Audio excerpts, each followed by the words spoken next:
আচ্ছা তোরা চাস আমি যেন মন খারাপ করে না থাকি, তাই তো? আচ্ছা যা, মন খারাপ করে আর থাকবো না। আপু আমার একটা হাত ওর মাথার উপর দিয়ে বলল, আমাকে শুয়ে কসম করে বল ওর জন্য নিজেকে আর কষ্ট দিবি না। কিছুক্ষণ চুপ থেকে আপুকে জড়িয়ে ধরে বললাম, এভাবে বলিস না, আমি পারবো না রিয়াকে ছাড়া বাঁচতে। অনেক ভালোবাসি আমি ওকে আপু, তোরা কেন বুঝতে চাস না আমার ভিতরে শুধু রিয়ার বসবাস। আমি ওকে কিভাবে কি করে এত সহজে ভুলে যাই বল?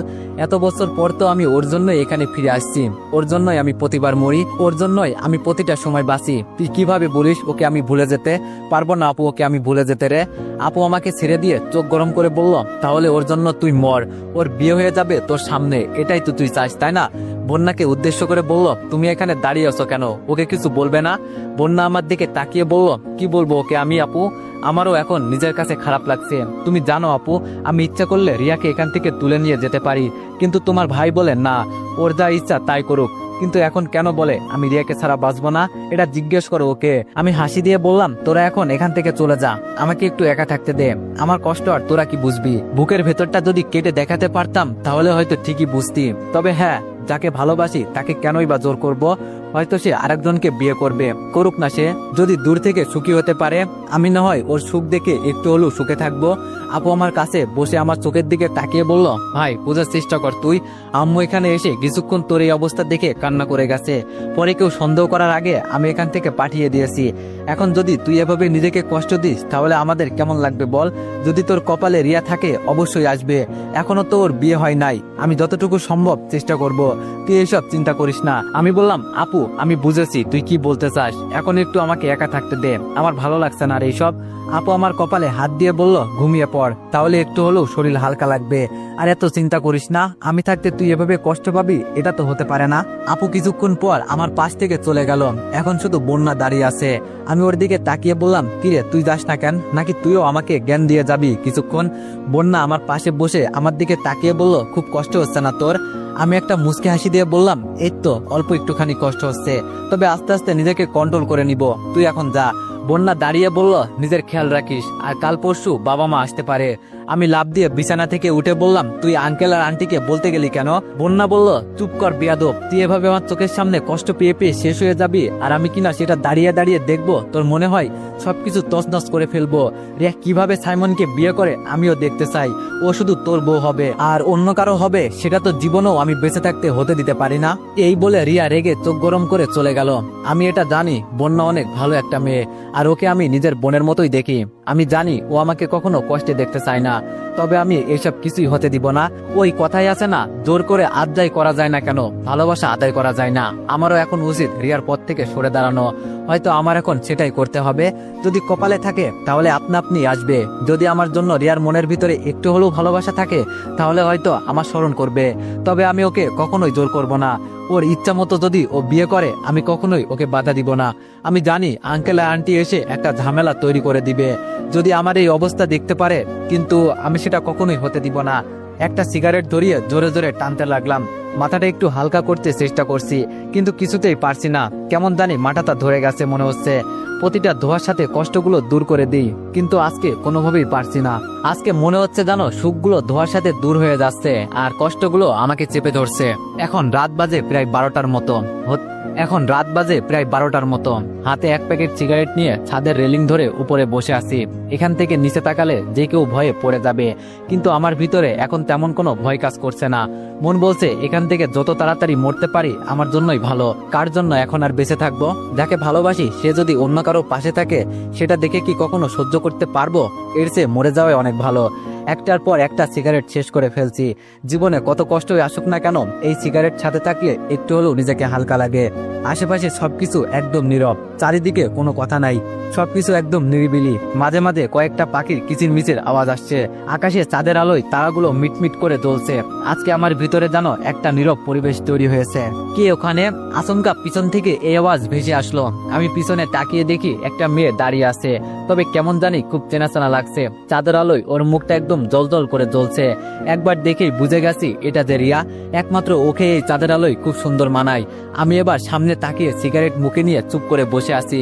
আবার পিছন থেকে আওয়াজ আসলো। আমি জানতে চেয়েছি এখানে এত রাতে কে এখানে, আর কি বা করতে এসেছে এখানে। উপরের আকাশ দেখতে দেখতে বললাম, এখানে কে আছে না আছে সেটা কি আপনার জানা খুব বেশি জরুরি?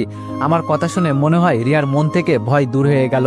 আস্তে আস্তে রিয়া আমার দিকে এগিয়ে আসলো। আমার কাছে এসে ফোনের লাইটটা আমার মুখের দিকে ধরলো, আর সাথে সাথেই রিয়া আমার মুখ থেকে সিগারেট নিয়ে নিচে ফেলে দিল।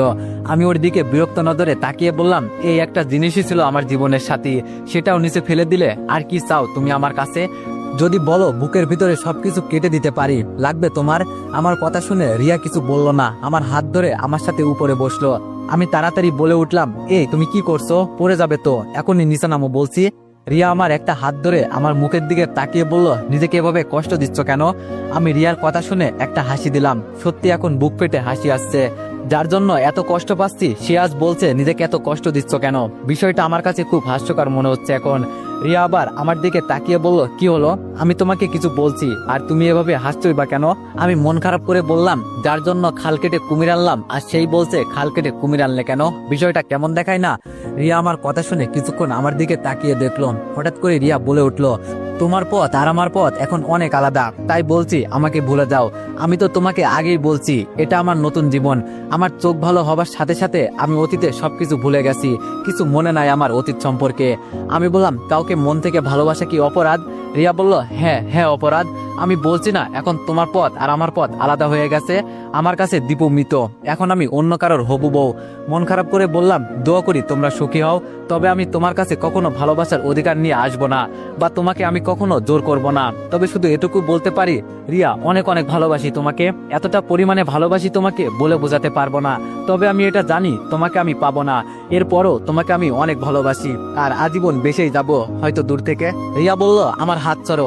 এইসব বলতে বলতে কখন যে রিয়ার হাত ধরে ফেলেছি বলতেও পারি না। রিয়ার কথায় ওর হাতটা ছেড়ে দিয়ে চুপচাপ বসে আছি। এভাবে অনেকক্ষণ চলে গেল। আচমকা রিয়া আমার একটা হাত ধরে বলল, একটা কথা বলবো তোমায়।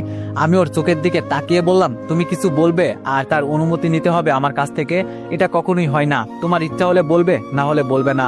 রিয়া মিষ্টি একটা হাসি দিয়ে বলল, আমি মেয়েটা খুব খারাপ তাই না? রিয়ার কথা শুনে আমি ওর দিকে তাকিয়ে বললাম, কি বলছো এইসব তুমি? রিয়া বলল, না সত্যি আমি অনেক খারাপ। তুমি আগে কেন আমার জীবন থেকে চলে গেলে? সবকিছু এখন শেষ হয়ে গেছে। আমার মনে তোমার জন্য ভালোবাসা আছে, কিন্তু সেটা কখনোই প্রকাশ হবে না, ভিতরেই চেপে পড়ে থাকবে। আমার চোখ ভালো হওয়ার পর থেকে আমি জীবনের পথ চলার প্রতিটা সময় সাইমনকে পাশে পেয়েছি, তাই ওকে আমি ঠকাতে পারবো না। আমাকে মাফ করে দাও। আমি কান্না মিশ্রিত একটা হাসি দিয়ে বললাম, আরে পাগলি, মাফ চাওয়ার কি আছে? আমি বলছি না আমি তোমাকে কখনো জোর করব না, তবে তুমি সুখে থাকো এটাই আমি দোয়া করি। আমি বলছি না আমি তোমাকে কখনো জোর করব না, তবে তুমি সুখে থাকো এটাই আমি দোয়া করি।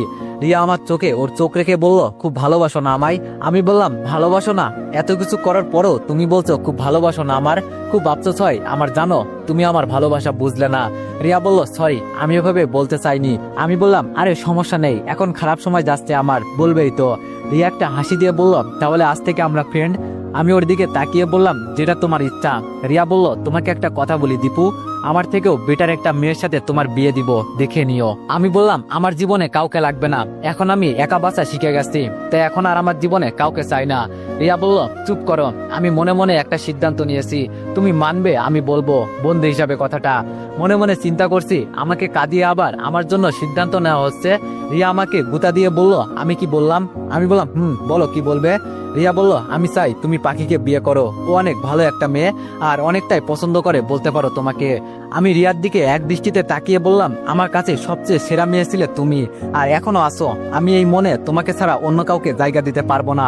হয়তো তোমাকে পাবো না, সেটা অন্য হিসাব, কিন্তু আমার সামনে তুমি অন্য কোনো মেয়ের কথা বলবে তা একদম না।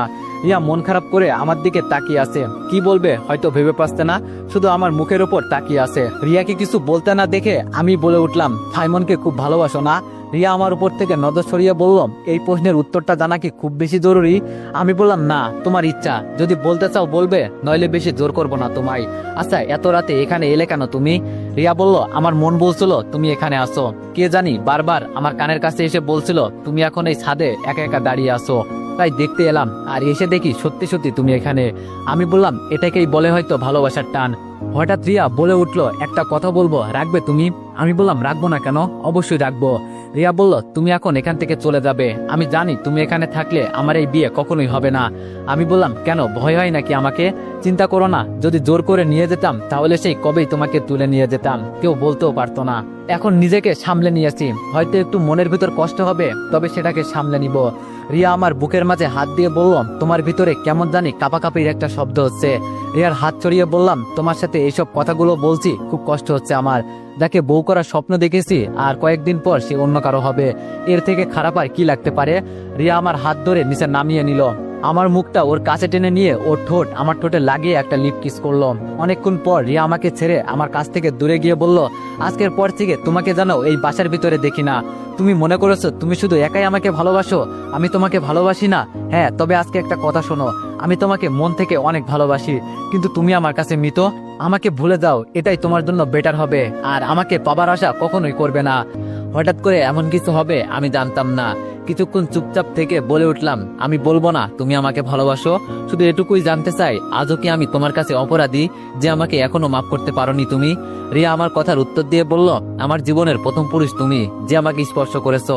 হ্যাঁ, আগে এক সময় তুমি আমার কাছে অপরাধী ছিলে, কিন্তু যেই দিন থেকে তুমি আমার কাছ থেকে দূরে চলে গেলে, সেই দিন তোমার শূন্যতা আমি বুঝতে পেরেছি। তবে তোমাকে বিয়ে করে আমি আর দ্বিতীয় ভুল করতে চাই না। আমাকে আমার মতো করে থাকতে দাও, আমাকে আমার মতো করে বাঁচতে দাও। তোমার কাছে আমি হাত জোর করে বলছি, আমাকে আর তুমি আর কষ্ট দিও না, এখান থেকে চলে যাও। আমি একটু সুখে শান্তিতে বাঁচতে চাই, আর কত কষ্ট নিয়ে বেঁচে থাকবো আমি। এভাবে আমার শহরে তুমি আবার ফিরে আসবে আমি ভাবতে পারিনি। তবে তুমি এখান থেকে চলে যাবে, আমার এই অনুরোধটুকু রাখো, হাত জোর করে বলছি তোমায় আমি। রিয়ার কথা শুনে কষ্টে আমার বুকটা ফেটে যাচ্ছে। রিয়া আমাকে এভাবে বলতে পারলো? চোখের কোণে রিয়ার কথা শুনে হালকা করে কিছু পানি জমে গেছে। হাত দিয়ে চোখের পানি মুছতে মুছতে বললাম, আমি চলে গেলে যদি তুমি খুশি হও, তাহলে অবশ্যই আমি চলে যাব। আর কখনো তোমার সামনে আমি আসবো না এই মুখ নিয়ে, কখনো তোমার কাছে এসে বলবো না আমি তোমাকে অনেক ভালোবাসি। সুখে থাকো, দোয়া করি। আর তোমার চিন্তা করতে হবে না, আজকে রাতেই আমি চলে যাব দূরে কোথাও, অজানা দেশে। আমার কথা শুনে রিয়া দৌড়ে এসে আমাকে জড়িয়ে ধরে বলল, আমাকে মাফ করে দিও দীপু, আমি এখন কি করব কিছুই বুঝতে পারছি না। তবে আমি এটা জানি, এই মুহূর্তে সাইমনকে বিয়ে করা ছাড়া আমার আর অন্য কোনো উপায় নেই। দেখিও, জীবনে আমার থেকেও ভালো একটা মেয়ে বিয়ে করতে পারবে তুমি, কখনো আমাকে মনে করে কষ্ট পাবে না। যেখানেই থাকো ভালো থাকো, আমি এটাই দোয়া করি। তবে এই রিয়াকে কখনো ভুলে যেও না, আমি এতটা খারাপ ছিলাম না, বিশ্বাস করো। তুমি যে আগের রিয়াকে খুঁজছো, সে আজ থেকে অনেক বছর আগে মারা গেছে, ভুলে দাও আমাকে। আর শেষ একটা কথা, তুমি যতটা পরিমাণে আমাকে ভালোবাসো না, সেই পরিমাণ ভালোবাসা যদি অন্য একটা মেয়েকে দিতে, আমি শিওর ও সারা জীবন তোমার গোলাম হয়ে থাকতো। তোমার ভালোবাসা আমার কপালে ছিল না, তবে আমি আর দ্বিতীয় কোনো ভুল করতে চাই না। আজকের পর থেকে হয়তো আমাদের পথ অনেক আলাদা হয়ে যাবে, তুমি থাকবে এক জায়গায়, আমি এক জায়গায়, অন্য কারোর বউ হয়ে। তবে দীপু নামে আমার জীবনে কেউ ছিল, সেটা আমার আজীবন মনে থাকবে। আই লাভ ইউ প্রিয়। এটা বলে রিয়া আমাকে ছেড়ে পিছু ফিরে চলে যাচ্ছে। আমি ওর যাওয়ার দিকে এক নজরে তাকিয়ে আছি। আজকে আমার ভালোবাসা এখানেই শেষ হয়ে গেল। তাহলে কি সত্যি সত্যি আমার ভালোবাসার সমাপ্তি হয়ে গেল? হয়তো। আমি জানতাম রিয়া আমাকে ভালোবাসে, কিন্তু ওর মনের ভিতরে একটা ভয় চেপে আছে, যেটা কখনো হয়তো আমাকে আপন করতে চায় না। ভাবি নাই কখনো আমার এমন দিন আসবে। যদি সত্যি সত্যি সেই দিন মারা যেতাম, তাহলে আমার জন্যই অনেক ভালো হতো। রিয়ার শেষ কথাটা ছিল আই লাভ ইউ, তবে এর উত্তরটা আমি দিতে পারি নাই। বুকের ভিতরে অজানা একটা কষ্ট চেপে ধরলো। হেঁটে হেঁটে রুমে গেলাম, কাপড় চোপড় যা ছিল সব গুছিয়ে একটা ব্যাগে রাখলাম, কারণ সিদ্ধান্ত নিয়ে নিয়েছি এখানে আর থাকবো না। আমার চোখের সামনে রিয়ার বিয়ে হয়ে যাবে, এটা কি আমি তাকিয়ে তাকিয়ে দেখবো? আর যেখানে রিয়া চাই না আমি এখানে থাকি, ও না হয় সুখে থাক, ওর সুখের জন্য আমি সবকিছু করতে রাজি। শেষবারের মতো রুমের দিকে একবার তাকিয়ে দেখলাম, বুক ফেটে কান্না আসছে। রিও আমাকে ভালোবাসে ঠিকই, কিন্তু আমাকে বিয়ে করে আগের মতো দ্বিতীয় ভুল করতে চায় না। আমার উপর থেকে ওর বিশ্বাস উঠে গেছে, অথচ কতই না ভালোবাসি আমি ওকে। আমি কখনো ভাবি নাই এই একটা ভুলের কারণে আজও রিয়া আমাকে মনের ভিতর থেকে ঘৃণা করে, যেটা আমি একটু হলেও বুঝতে পেরেছি। আমি না হয় একটা ভুল করেছি, কিন্তু সেই দিন তো ও আমার সাথে এই কাজটা করেছে, তখন কি ওর ভিতরে একটু হলেও অনুতপ্ত হয় নাই? আর হবেই বা কেন? আমি তো ওকে বেশি ভালোবাসি, কিন্তু ও তো না। ভালোবাসার জন্য মানুষ কতই না কিছু করে। হায় রে ভালোবাসা। আজকে চারিদিকে শূন্যতা, নীরব নিস্তব্ধ পথে আমি একা। রুম থেকে বের হলাম, জানি না এখন আমার ঠিকানা কোথায় হবে।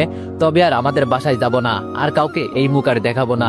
সবার কাছে আমি অপরাধী। সিঁড়ির কাছে যেই পা দিব, তখনই আচমকা একটা আওয়াজ এলো, আমাদের রেখে এভাবে একা একা পালিয়ে চলে যাবে। হঠাৎ করে এই কথা শুনে আমি দাঁড়িয়ে গেলাম। আশেপাশে তো কাউকে দেখছি না, কে এই কথাটা বলল? তবে সিঁড়ি দিয়ে কাউকে আসার আওয়াজ শোনা যাচ্ছে। আর একটু অপেক্ষা করতেই পাখিকে দেখা গেল অন্ধকারের ভিতর থেকে আসতে। আমি একটু পিছিয়ে গেলাম। পাখি আমার কাছে এসে কিছুক্ষণ আমার দিকে তাকিয়ে দেখলো, তবে ওর চোখ দেখে বুঝলাম ও অন্য কিছু বলতে চাই। আমি সেটা খুব ভালো করেই বুঝতে পারছি। আমার কাঁধ থেকে পাখি ব্যাগটা নিয়ে বলল, কই যান এভাবে এত রাতে পালিয়ে একা একা? আমি একটা হাসি দিয়ে বললাম, আমার ঠিকানা এখানে না, যার জন্য এখানে আসছি আমাকে বিদায় দিয়ে দিল, কার জন্যই বা এখানে থাকবো?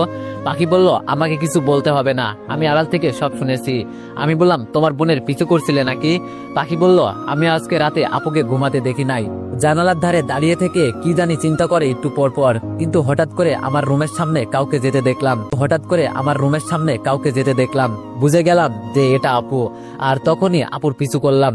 আসলে আপু আপনাকে অনেক ভালোবাসে, কিন্তু মন থেকে ও নিজেকে বুঝাতে পারছে না। আমি বলি কি, আপনি থাকেন, যদি আপুর মতামত চেঞ্জ হয়ে যায় বলা তো যায় না।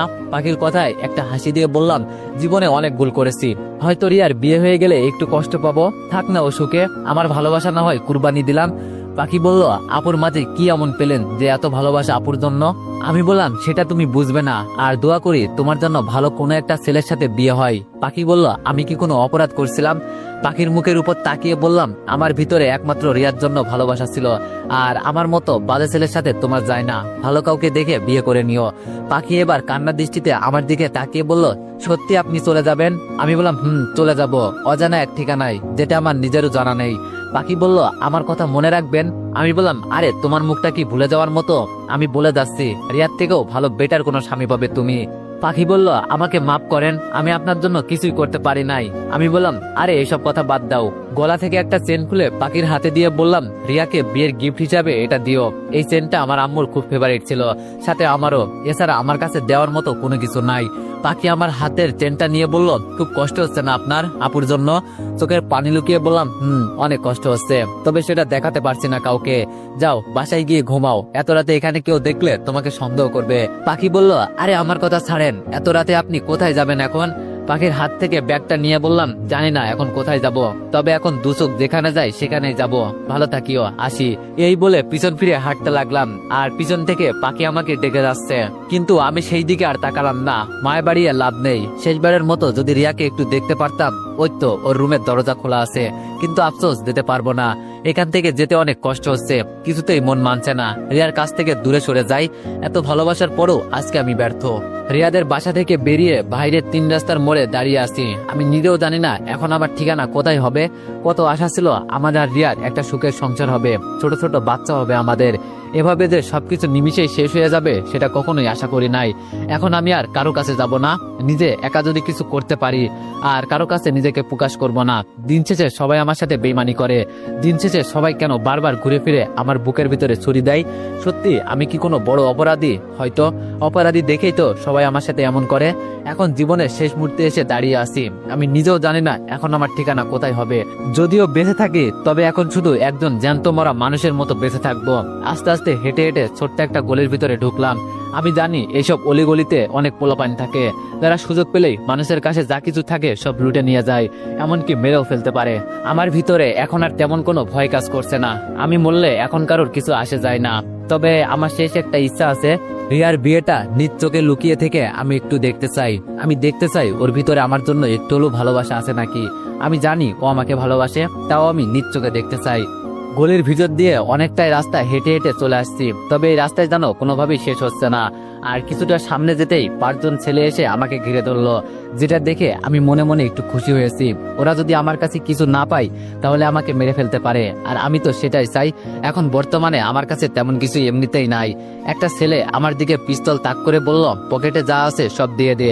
আমি একটা হাসি দিয়ে বললাম, জি মামা, আমার কাছে বর্তমানে তেমন কিছুই নাই, এই একটাই ব্যাগ আছে, যদি নিতে চান নিতে পারেন, এছাড়া আমার কাছে কিছুই নেই। একটা ছেলে ঠাস করে আমার গালে চর বসিয়ে বলল, শালা আমার সাথে মিথ্যা কথা বলিস। পিস্তল দেখিয়ে বলল, এটা কি চিনিস তো, দিব নাকি ভরে? আমি পিস্তলটা হাতে ধরে আমার কপাল বরাবর এনে বললাম, এখানে গুলি করে দেন, তাহলে তাড়াতাড়ি মারা যাব, আর আমাকে যদি মারেন তাহলে হয়তো কিছু পেতে পারেন, নইলে না। এর মাঝে একটা ছেলে রেগে ফায়ার হয়ে বলল, শালা বুঝছি তুই এভাবে কিছুই স্বীকার করবি না, দাঁড়া। বলে কাকে জানি জোরে একটা ডাক দিয়ে বলল, ভাই দেখে যান। এই ছেলে তো কিছুই দিতে চাইছে না, উল্টা বলে ওকে মেরে ফেলতে। অন্ধকারের মাঝে একটা ছেলে হেঁটে হেঁটে আমাদের কাছে আসলো। আমি মিটমিট চাঁদের আলোয় ওকে দেখেই চিনে গেছি যে এটা মায়ার চাচাতো ভাই। ও হয়তো আমাকে চিনতে পারে নাই আমি কে। যদি আমার চেহারা ভালো করে দেখে আমাকে এখানে রেখেই দৌড় দিতে পারে। মায়ার ভাই পিস্তল হাতে নিয়ে একটা ছেলেকে উদ্দেশ্য করে বলল, তোদের মাথায় কি একটুও বুদ্ধি নাই? ওকে চেক করে দেখবি কি আছে না আছে। সবকিছু কি আমার বলে দিতে হবে? সব কাজ কি আমার একাই করতে হবে? এই বলে আমার দিকে মায়ের চাচাতো ভাই আবার পিস্তল তাক করে বলল, কি টিগার চাপ দিব নাকি? আমি বললাম, কাকে ভয় দেখান, আমাকে নাকি? আমি এসব কিছুই ভয় পাই না, বলছি না যদি মারার হয় এখানেই মেরে ফেলুন, আমিও তো এটাই চাই। মায়ের চাচাতো ভাই পিস্তল পকেটে রেখে বলল, তোরে কেমন জানি আমার চেনা চেনা লাগছে।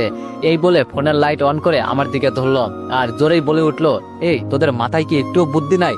কাকে রেখে কাকে ধরলি? ওনার কাছ থেকে কেউ কিছু নিলি না তো? আবার একটা ছেলে বলে উঠলো, না ভাই, কিন্তু কেন? মায়ের চাচাতো ভাই রেগে বলল, এই কথার উত্তর শুনতে হবে না, এখন তোরা এখান থেকে যা।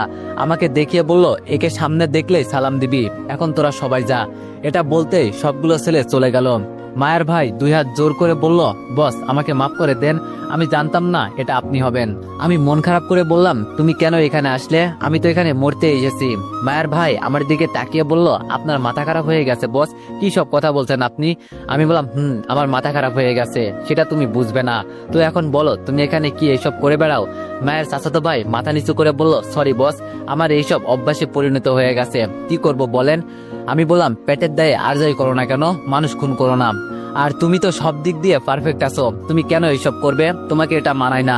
মায়ের ভাই আমার কথা শুনে চুপচাপ দাঁড়িয়ে আছে, কোনো কথা বলছে না। আমি বুঝে গেছি ও যে নিজের ভিতরে একটু হলেও কিছুটা ভুল অনুভব করতে পেরেছে। আমি বলে উঠলাম, থাক বাদ দাও এসব, এখন এত রাতে এখানে না থেকে বাসায় যাও, গিয়ে ঘুমাও। এবার মায়ের চাচাতো ভাই আমার দিকে তাকিয়ে বলল, সে তো যাবই, কিন্তু আপনি কোথায় যাচ্ছেন এত রাতে? আমি একটা হাসি দিয়ে বললাম, সেই ঠিকানা আমার এখনো জানা নেই, তবে দুই চোখ যেখানে যাই সেখানেই চলে যাব আজকে। মায়ের চাচাতো ভাই বলল, আপনার কি হয়েছে বস, আমাকে বলুন। আর আপনার চেহারা এমন হয়ে গেছে কেন? চোখগুলো একদম লাল হয়ে আছে, মনে হয় আপনি ভালো নেই। মন খারাপ করে বললাম, সেই রকম কিছু একটা হয়েছে। এই পৃথিবীতে আর বেঁচে থাকতে আমার ভালো লাগে না, মন চাই কোথাও পড়ে আত্মহত্যা করি, কিন্তু আত্মহত্যা যে মহাপাপ। মায়ের চাচাতো ভাই আমার হাত ধরে বলল, আমি যতটুকু বুঝতে পেরেছি আপনি ভালো নেই, যদি কোনো উল্টোপাল্টা কিছু করে ফেলেন চলেন আমাদের সাথে আমাদের বাসায়। আমি বললাম, আরে না, তুমি যাও, আমার জন্য চিন্তা করতে হবে না, আমার জীবনের এখন আর কোনো মূল্য নেই, সবকিছু হারিয়ে এখন আমি একা হয়ে গেছি। মায়ের চাচাতো ভাই বলল, আপনি পরে যেখানে যাওয়ার যাবেন, আগে আমার সাথে আমাদের বাসায় যাবেন, আমার মন বলছে আপনি কিছু একটা করে ফেলবেন। এই বলে মায়ের ভাই আমাকে বাইকের কাছে নিয়ে এলো। মনে মনে চিন্তা করছি, মায়ের চাচাতো ভাই মানুষটা খারাপ হলেও মনের দিক দিয়ে অনেকটাই ভালো আছে। আস্তে আস্তে বাইক চলতে লাগলো।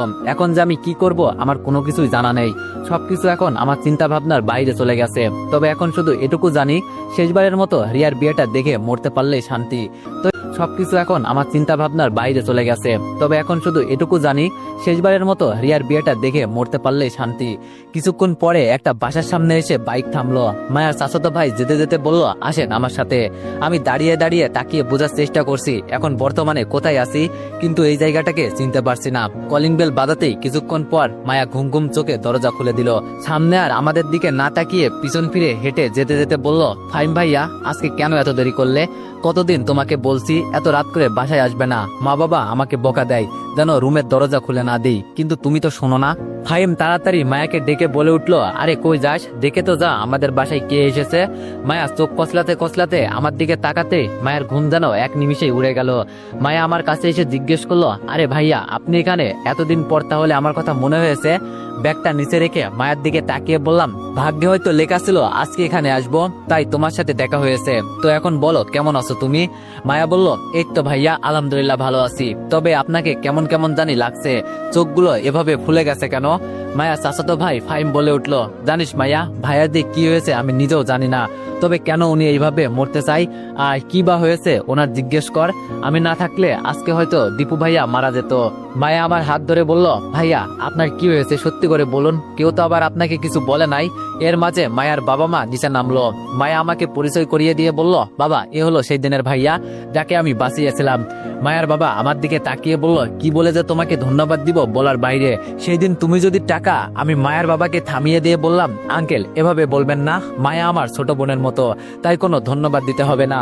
মায়ার আম্মু আমার হাত ধরে বলল, তুমি এসেছো অনেক ভালো হয়েছে, যতদিন পারো আমাদের এখানে থেকে যাবে। মায়া তোর ভাইকে উপরের রুমটা দেখিয়ে দে।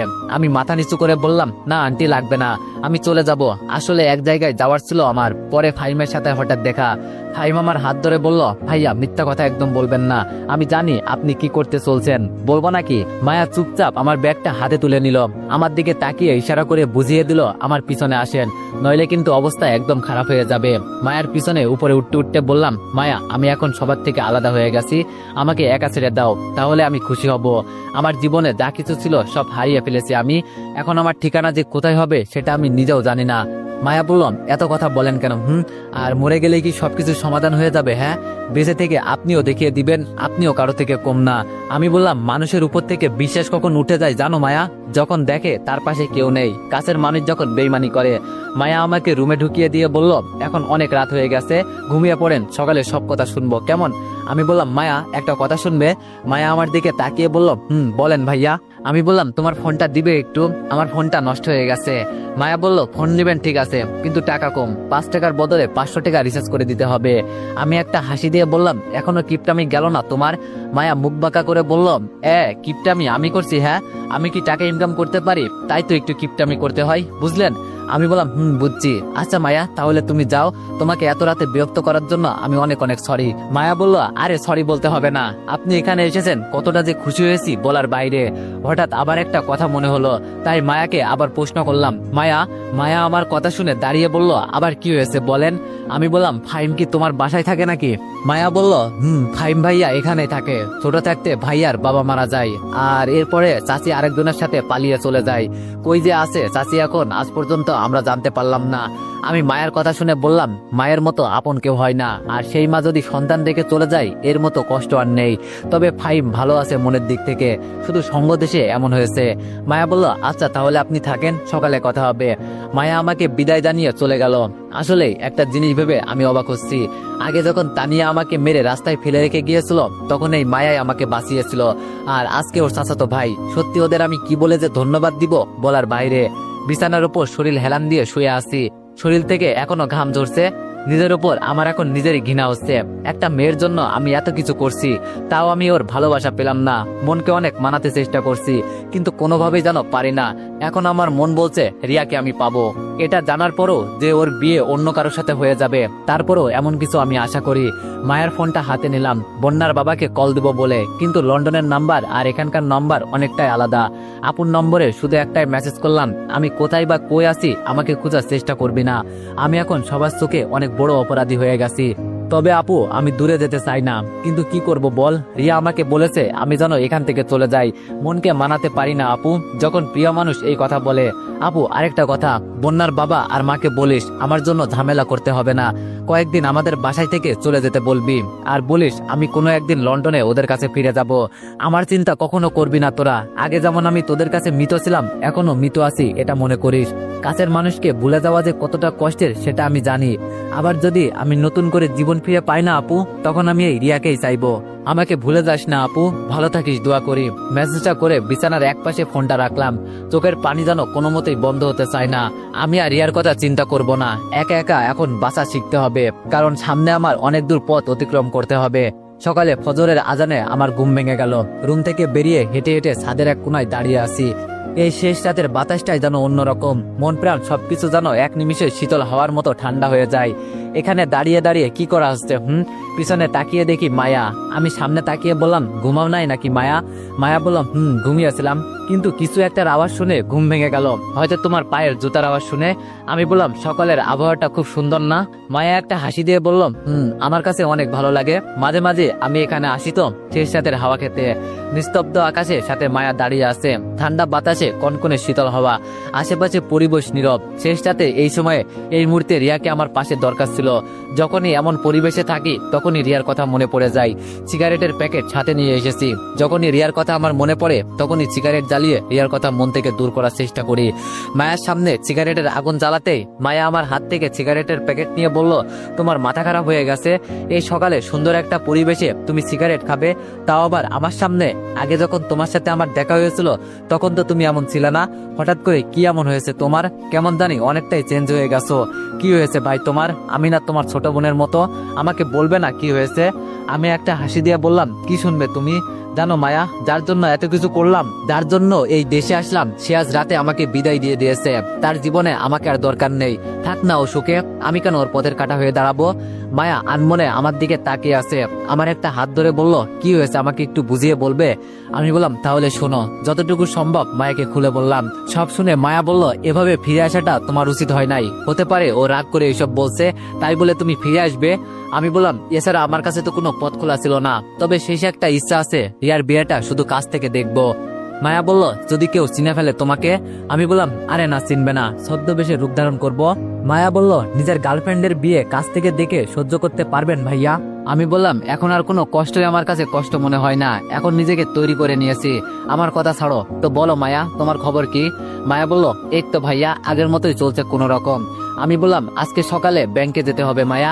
মায়া আমার থেকে কিছুটা দূরে গিয়ে বলল, আপনার সাথে আমি ব্যাংকে যাব না, পরে আমাকে টাকা ধরিয়ে দিবেন। সেদিন বাবাকে কত কথা বলে যে বুঝিয়েছি বলার বাইরে। আমার তো খুব ভয় লাগছিল জানেন। আমি বললাম, আরে এত ভয় পাও কেন? আর আমার নিজের কিছু দরকার আছে, তাই যাব। মায়া বলল, আচ্ছা ঠিক আছে, যাবনি। এখন রুমে গিয়ে ফ্রেশ হয়ে নেন, সকাল প্রায় হয়েই গেছে। আমি বললাম, মায়া, আমি আবার তোমাদের বাসায় এসে তোমাদের সবাইকে বিরক্ত করলাম না তো? মায়া আমাকে ধমকের সুরে বলল, আমাদের তো আরো বেশি ভালো হয়েছে, বাবা মা আপনাকে দেখে অনেক খুশি হয়েছে, তবে এখন আপনার উপর আমার নজর সবসময় থাকবে। আমি মায়ার কথায় চমকে বললাম, ও মা, তা কেন? মায়া বলল, মানুষ বলে ভালোবাসা নাকি ওই যে কি যেন বলে, ব্রেকআপ হলে নিজের আবেগকে কন্ট্রোল করতে পারে না, কখন যে কি করে বসে সে নিজেও জানে না, তাই যদি আপনি কিছু করে বসেন তখন? আমি একটা হাসি দিয়ে বললাম, আরে না, এমন কিছুই হবে না, চিন্তা করতে হবে না তোমার। তবে আমার ভাগ্য খুব ভালো জানো মায়া, হাজারবার আমি মরার পর থেকে বেঁচে ফিরে আসি। এর মাঝে ফাহিম এসে বলল, কি কথা হচ্ছে এত সকাল সকাল তোমাদের? আমি ফাহিমের দিকে তাকিয়ে বললাম, আরে ফাহিম, তুমি এখানে এত সকাল সকাল? ফাহিম আমার কাছে এসে বলল, আমি মায়ার পিছনে পিছনে এখানে এসেছিলাম, আর এসেই আপনার কাহিনী শোনা হয়ে গেছে। মায়া একবার ফাহিমের দিকে চোখ রাঙিয়ে চলে গেল। এটা দেখে আমার মনে একটু খটকা লাগলো, তবে মাথায় এত কিছু ঢোকে নাই। ধুর, কি চিন্তা করছে আমি? রিয়ার ভালোবাসায় এখন মনে হচ্ছে জানো আমি পুরোপুরি অন্ধ হয়ে গেছি। ফাহিম ব্রাশ করতে করতে আমার দিকে তাকিয়ে বলল, আমার সাথে যদি এমন হতো না, মেয়ে রাজি থাক আর না থাক, আমি সরাসরি গিয়ে তুলে নিয়ে আসতাম। আড়াল চোখে ফাহিমের দিকে তাকিয়ে বললাম, ভালোবাসা কখনোই জোর করতে নেই। একটা কথা মনে রেখো, যাকে বিয়ে করবে সে তোমার অর্ধাঙ্গিনী হবে। সে যদি তোমার বিরুদ্ধে থাকে তখন তুমি কারো কাছে গিয়ে শান্তি পাবে না। এজন্য দুটি মনের মিলন ছাড়া সংসার আর ভালোবাসা যাই বলো কিছুই হয় না। আমি রিয়ার পর থেকে এজন্য চলে আসছি, কারণ ওকে আমি কখনোই জোর করতে চাই না। ওর নিজের ইচ্ছা হয়েছে আমাকে ছেড়ে অন্য কাউকে বিয়ে করবে, করুক না, তবে নিজেকে বুঝাতে পারি না, এইটুকু কষ্টে মনের মাঝে। ফাহিম বলল, আপনি যদি বলেন তো? আমি বললাম, ফাহিম, বলছি না আমি কাউকে জোর করতে চাই না। ফাহিম বলল, আচ্ছা চলেন ভাইয়া, নিচে যাই, পরে কথা হবে। ফাহিমের সাথে হেঁটে হেঁটে রুমে গেলাম, নাস্তা করে আবার রুমে আসলাম। প্রায় 10টার দিকে মায়াকে নিয়ে ব্যাংকে যাওয়ার উদ্দেশ্যে রওনা দিলাম। যেতে যেতে মায়া বলে উঠলো, আচ্ছা মামা, তোর একটা কথা বলবো। আমি মায়ের কথাই চমকে বললাম, কিরে, আমি আবার তোর মামা হলাম কখন? একবার ডাকিস মামা, আরেকবার ভাই, বিষয়টা কি বলতো? যে কোনো একটা ডাক। মায়া বলল, আরে কোনো সমস্যা নাই, এখানে আমার মন চাইছে তাই বলছি। কেন, কোনো সমস্যা? আমি বললাম, না বোন, কোনো সমস্যা নেই, তোর যা ইচ্ছা তাই বল। মায়া হাসি দিয়ে বললাম, তাই বলবো। কিছুক্ষণ চুপ থাকার পর মায়া আবার বলে উঠলো, মামা, তোর আরেকটা প্রশ্ন করব। আমি বললাম, আবার কি? মায়া বলল, আরে বলবো নাকি সেটা বল। আমি বললাম, বলেন। একবার মামা ভাই, মান সম্মান কি আমার কিছুই রাখবি না? মায়া হাসতে হাসতে বলল, একসাথে থাকলে এসব বলতে হয়। আচ্ছা দীপু ভাইয়া, তোমার যদি হঠাৎ করে কোনোদিন রাস্তায় রিয়ার সাথে মাঝপথে দেখা হয়ে যায় তখন কি করবে? রিয়া নামটা শুনেই মনটা খারাপ হয়ে গেল। গলা সুরটা ভারী করে বললাম, ওর সাথে যদি কোনো সময় মাঝপথে দেখা হয় বলবো শুধু এটাই যে সুখে আছো তো তুমি? মায়া বললাম, তখন তোমার কষ্ট হবে না মামা? আমি বললাম, ওই যে বলছি না মায়া, এখন নিজেকে কন্ট্রোল করে ফেলেছি, কষ্টগুলো ভিতরে চেপে রাখি, সেটাকে কখনো বাইরে প্রকাশ করি না। মায়ের সাথে কথা বলতে বলতে ব্যাংকে চলে এলাম। ব্যাংকে কাজ শেষ করে আবার বাসার দিকে রওনা দিলাম। হঠাৎ মায়া আমার হাত ঝাঁকি দিয়ে বলল, এখানে এত মানুষের ভিড় কেন? তাকিয়ে দেখি সত্যি। রিক্সাওয়ালা মামাকে বললাম এখানে থামাতে। রিক্সা থেকে নেমে একটা ছেলেকে প্রশ্ন করলাম, মামা এখানে কি হয়েছে? ছেলেটা আমার দিকে তাকিয়ে বলল, আর বলিয়ান না মামা, এখানে বাজেভাবে একটা অ্যাক্সিডেন্ট হয়েছে, একটা মেয়ে মারাত্মকভাবে আহত হয়েছে, মেয়েটা বাঁচবে কিনা সন্দেহ। এই কথাটা বলেই ছেলেটা আবার চলে গেল। মায়া আমার দিকে তাকিয়ে বলল, বুঝলে মামা, এজন্য দেখে শুনে গাড়ি চালাতে হয়, এমন ভাব নিতে নেই। আমি বললাম, দেখে শুনে গাড়ি চালাতে হয় না, মেজাজ গরম করিস না একদম। কখন যে কার অ্যাক্সিডেন্ট হয়, কিভাবে হয় সেটা কারো জানা নেই, হঠাৎ করেই তো এইসব হয়ে গেছে। মায়া বলল, আমার উপর কিন্তু একদম রাগ দেখাবে না, নইলে জায়গা মতো দিমু এক। মনে মনে বললাম, এই মেয়ের মনে হয় মাথার তার একটা ঢিলে আছে। আচ্ছা মায়া, তাহলে চলো এখান থেকে যাওয়া যাক। মায়া বলল, আরে এত তাড়াহুড়ো করার কি আছে? বাসায় কি বউ রেখে আসছস নাকি? আমি বললাম, আচ্ছা মায়া, আমার মাথায় আসছে না আমরা এখানে কি করছি, কে নাকি অ্যাক্সিডেন্ট করেছে, তাতে আমাদের কি? মায়ের হাত ধরে বললাম, চল তো। মায়া আমার হাত ছাড়িয়ে বলল, আরে যাবো তো, আমার ফোনটা নিচে পড়ে গেছে, দেখছস না? নিচে বসে মায়া ফোনটা হাতে নিতে গিয়ে একটা কাঁচের টুকরোর সাথে লেগে অনেকটাই হাত কেটে গেল। মায়া আমার দিকে তাকিয়ে জোরে চিৎকার দিয়ে বলল, ডাক্তার, অ্যাম্বুলেন্স, পুলিশ, তাড়াতাড়ি আসেন, ভাইয়াকে হাসপাতালে নিয়ে যেতে হবে। মায়ার ফোনটা হাতে নিয়ে তাড়াতাড়ি দাঁড়িয়ে ওর মুখে হাত ধরে বললাম, বোন তোর মুখটা বন্ধ কর, এইটুকু কেটে গেছে, কিছুই হবে না, বাসায় গিয়ে ব্যান্ডেজ করে নিব। মায়া আমাকে একটা ধমক দিয়ে বলল, এই তুই চুপ কর। রিক্সাওয়ালাকে বলল, মামা হাসপাতালে চলেন তো, তাড়াতাড়ি, ইমার্জেন্সি। কি আর করব, আমি চুপচাপ বসে আছি, যেই পাগল মেয়ে কথা বললে আমার 12টা বাজিয়ে দিবে। হাসপাতালে যাওয়ার পর একটা নার্স এসে আমার হাতে ব্যান্ডেজ করে দিল। নার্সকে উদ্দেশ্য করে বললাম, আপনাদের এখানে ডাক্তার নেই? কাউকেই তো দেখতে পারছি না। নার্স আমার হাত ছেড়ে বলল, একটা ইমার্জেন্সি রোগী এসেছে, এজন্য সব ডাক্তার 2 তলায় আছে। মায়া নার্সকে বলে উঠলো, আমাদের এখানে কয়দিন থাকতে হবে? আমি চোখ বড় করে মায়ের দিকে তাকিয়ে বললাম, কয়দিন থাকতে হবে মানে? মাথাটা কি গেছে নাকি তোর? আমি তো এখনই বাসায় যাব। নার্স মায়াকে বলল, এত মজা করা ভালো না, আর বিলটা যাওয়ার সময় পে করে যাবেন। আমি এখন আসি, আমার অনেক কাজ আছে। নার্স যেতেই মায়া আমাকে বলল, তো আমরা কি এখন চলে যাব নাকি? আমি বললাম, আরে না, বাসায় গিয়ে কি করব, এখানে 1-2 বছর থাকি। চোখ গরম করে বেড থেকে উঠে গেলাম, ভিতরে গিয়ে বিল পে করে হাসপাতালের বাইরে চলে আসলাম। হঠাৎ কি মনে করে জানো আবার দাঁড়িয়ে গেলাম। মায়া আমার দাঁড়ানো দেখে বলল, কি হয়েছে, হঠাৎ করে দাঁড়িয়ে গেছো কেন ভাইয়া? আমি বললাম, মায়া তোর মনে আছে রাস্তায় একটা অ্যাক্সিডেন্ট হয়েছিল? মাইয়া বলল, খুব ভালো করে মনে আছে, আর এটার জন্যই তো তুমি হাত কাটলে। আমি খুব আগ্রহ নিয়ে বললাম, চল না মায়া, রোগীটাকে দেখে আসি, আবার দেখার খুব ইচ্ছা করছে। ওই সময় নার্সটাও তো বলল ইমার্জেন্সি রোগী এটা। মায়া মুখ বাঁকিয়ে বলল, তখন তো বললে কে না কে অ্যাক্সিডেন্ট করেছে, তাতে আমাদের কি, এখন একেবারে দেখতে যাওয়া লাগবে? আমি বললাম, বোন তোর এত কথা শুনতে পারবো না, গেলে চল, নইলে দাঁড়িয়ে থাকে এখানে, আমি দেখেই চলে আসবো। আমার পিছনে পিছনে মায়াও আসতে লাগলো। লিফটে উঠে 2 তলায় চাপ দিলাম। 2 তলা যেতেই এক কোণে আমার চোখ আটকে গেল। হাসপাতালের এক কোণে আমার সম্পূর্ণ পরিবার আর রিয়ার সম্পূর্ণ পরিবার বসে আছে, আবার কেউ দাঁড়িয়ে আছে। এখানে নাই শুধু রিয়া আর পাখি। হঠাৎ করে আমার ভয় ভয় লাগা শুরু করে দিয়েছে। আমার বুকের ভিতরে কেমন জানি একটা মুসুদ দিয়ে উঠল। শরীর এখন আমার কাঁপাকাঁপি শুরু হয়ে গেছে। ঠিক মতো আমি দাঁড়িয়ে থাকতে পারছি না। বুকের ভিতরে যেন এক প্রকার কম্পন সৃষ্টি হয়ে গেছে। মায়া আমার হাত ধরে বলল, ভাইয়া তোমার কি হয়েছে? মায়ের হাত ছড়িয়ে বললাম, মায়া তুমি একটু এখানে দাঁড়াও, আমি আসছি। আমি আগে থেকে নিজেকে সেফটি করে রাখছি, যেন কেউ আমাকে না চিনে। এক পা করে সামনে এগোতে লাগলাম। আমার পা যেন সামনে যেতেই চাইছে না।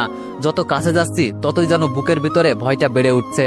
মনে মনে শুধু এটাই দোয়া করছি, এটা যেন কোনোভাবেই রিয়া না হয়। কেবিনের সামনে গিয়ে উকি দিতেই তেমন কিছু দেখা গেল না। মনের ভিতরে ভয়টা যেন নিমিষেই দূর হয়ে গেল। পিছনে ফিরে রাসেল ভাইকে বলে উঠলাম, ভাইয়া এখানে রুগীকে জানতে পারি? আসলে আমি সদর হাসপাতাল থেকে এসেছি, আমার কিছু ইনফরমেশন দরকার ছিল, কিন্তু সব ডাক্তার ভিতরে, যদি একটু বলতেন উপকার হতো। মিথ্যা কথা বললাম যাতে রাসেল আমাকে না চিনে, আর কারো যেন আমার উপর সন্দেহ না হয়। রাসেল ভাইয়া আমার দিকে তাকিয়ে চোখের পানি ছেড়ে দিয়ে বলল, এখানে রোগী আমার বোন রিয়া, ওকে কত করে বলছি একা একা গাড়ি নিয়ে বের হোস না, তাও শুনলো না আমার কথা। এখান থেকে হেঁটে হেঁটে মায়ের সামনে গিয়ে বসলাম। চোখ দিয়ে আপনা আপনি পানি পড়তে লাগলো। ভিতরে কষ্টটা যেন আবার চাপ দিয়ে উঠলো। বুকের ভিতরে উথাল পাতাল ঢেউ শুরু হয়ে গেছে। হাত পা যেন এক মুহূর্তের জন্য চলা বন্ধ হয়ে গেল। গলা দিয়ে কোনো আওয়াজ বের হচ্ছে না। মায়া ঠোঁট নাড়ানো দেখতে পারছি, কিন্তু ওর কথা আমার কানে যাচ্ছে না। আমার রিয়া আজকে হাসপাতালের বেডে শুয়ে জীবন মৃত্যুর সাথে লড়াই করছে, আর আমি এখানে বসে আছি। এটা কিভাবে হতে পারে? মায়া জোরে একটা ঝাঁকি দিয়ে বলল, ভাইয়া আমার কথা শোনো। এই যে ভাইয়া, তোমার কি হয়েছে হঠাৎ করে? এবার আবার মায়ের দিকে নজর গেল। তোতলাতে তোতলাতে বললাম, মায়া আমার রিয়া হাসপাতালের বেডে শুয়ে আছে, আর আমি এখানে বসে আছি, এটা কিভাবে হতে পারে? মায়া অবাক হয়ে আমার দিকে তাকিয়ে বলল, তোমার রিয়া মানে? আর তুমি এখানে বসে এভাবে কান্না করছো কেন? কান্না করতে করতে বললাম, আমার রিয়া মানে তুমি বুঝলে না মায়া, যার জন্য আমি আজকে সবকিছু হারাম, যাকে ভালোবাসতে গিয়ে আমার বারবার মরতে হয়েছে, যাকে এত এত ভালোবাসি, সেই রিয়া আজকে অ্যাক্সিডেন্ট করে হাসপাতালের বেডে শুয়ে আছে। মায়াকে আর কিছু বলতে হলো না, ও বুঝে গেছে যে এটা সেই রিয়া। মায়া আমার হাত ধরে বলল, ভাইয়া আমাদের বাসায় যাওয়া দরকার এখন। মায়ের হাত ছাড়িয়ে বললাম, না মায়া তুমি চলে যাও, আমি যাব না। রিয়ার কিছু হয়ে গেলে আমি কিভাবে বাঁচবো? এই তো দেখা যায় রিয়ার রুম থেকে ডাক্তার বেরিয়ে আসলো। রাসেলের সাথে কিছু কথা বলে আবার ডাক্তার লিফট ধরে নিচে চলে গেল। না না, আমি এখানে বসে থাকলে কিছুই সমাধান হবে না, ডাক্তারের সাথে আমার কথা বলতে হবে। বসা থেকে দাঁড়িয়ে চোখের পানি মুছে লিফট ধরে 1 তলায় চলে গেলাম। আমার পিছনে পিছনে মায়াও আসছে। সরাসরি ডাক্তারের রুমে চলে গেলাম। গিয়ে দেখি ডাক্তার একজন নার্সের সাথে কি বিষয় নিয়ে পরামর্শ করছে। আমাদের দেখে বলল, তোমাদের কিভাবে সাহায্য করতে পারি, আর এখানে আসতে হলে অনুমতি নিয়ে আসতে হয়, সেটা কি জানা নেই বোধহয় তোমাদের।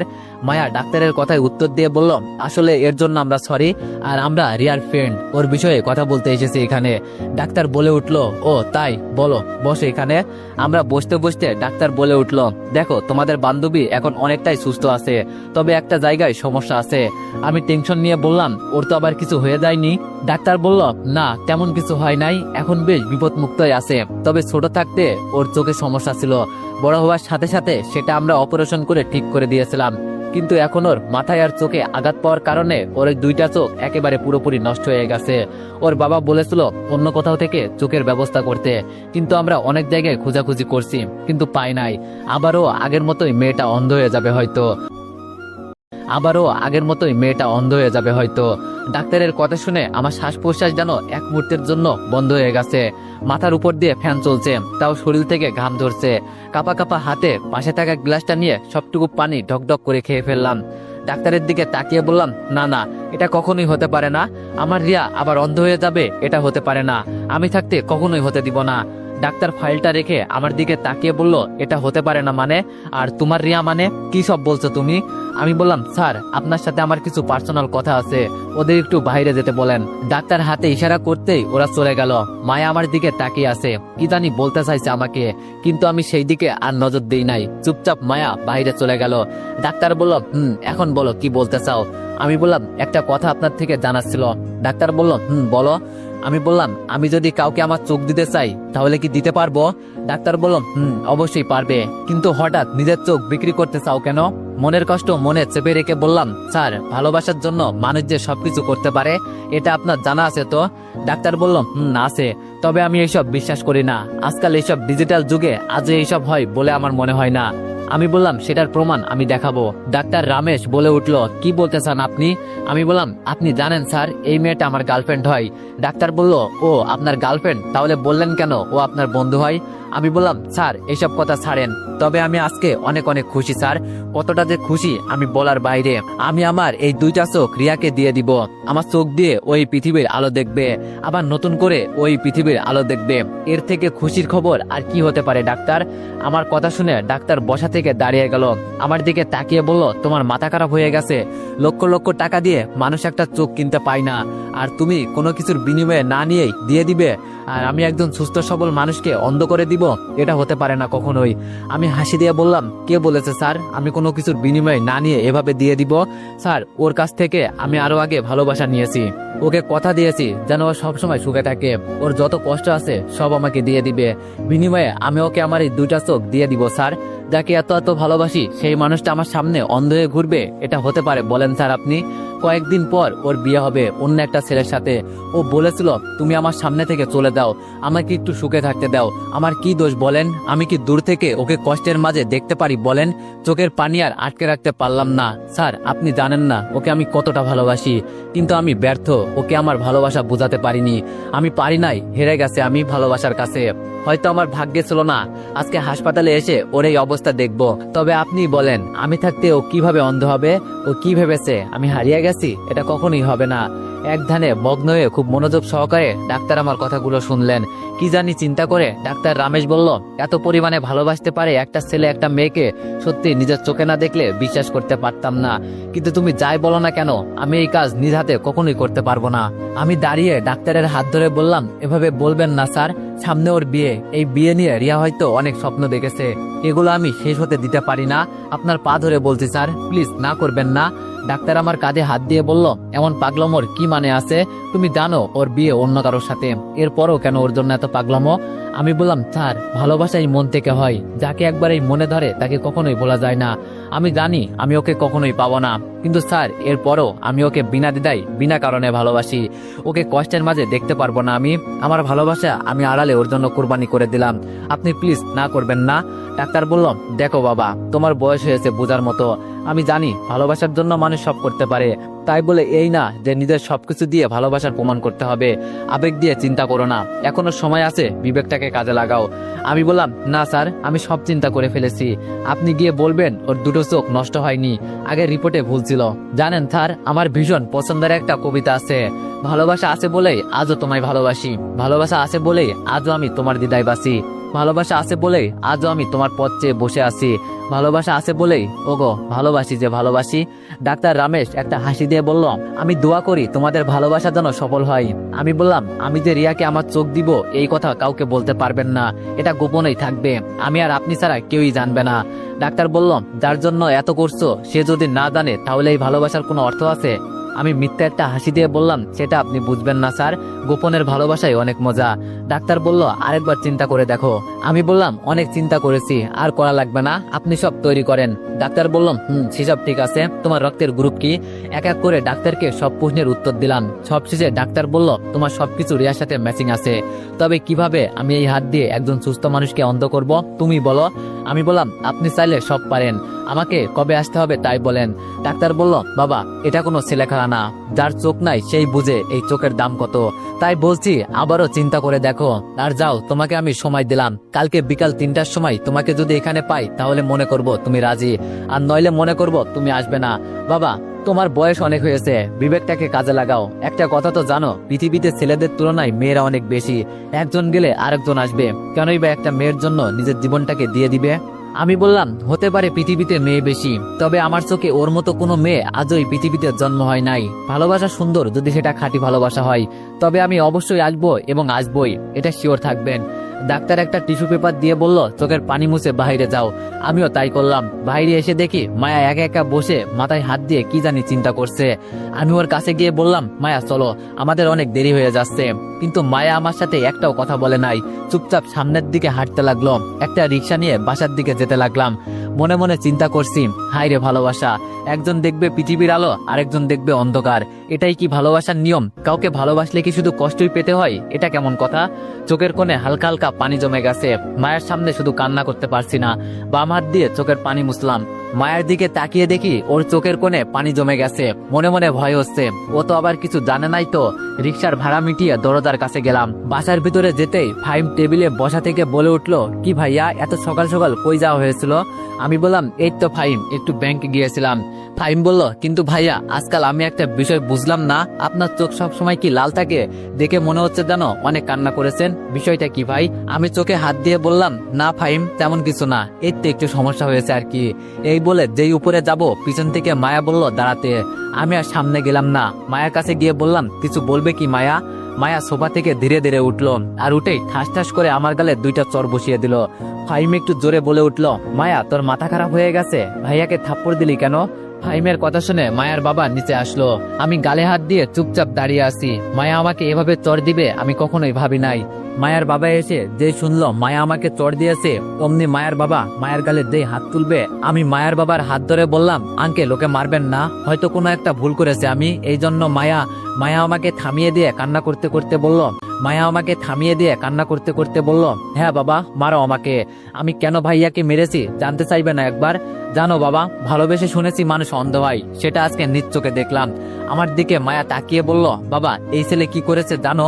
একটা মেয়েকে ভালোবেসে বারবার মরতে বসেছে, আর আজকে সেই ভালোবাসার কাছে ওর 2টা চোখ বিক্রি করে দিয়ে এসেছে। একবার ওকে জিজ্ঞেস করো তো, ওর জীবনের কোনো দাম আছে নাকি? ভালোবাসবে সেটা ঠিক আছে, কিন্তু তাই বলে নিজের জীবন দিয়ে ভালোবাসার প্রমাণ করতে হবে?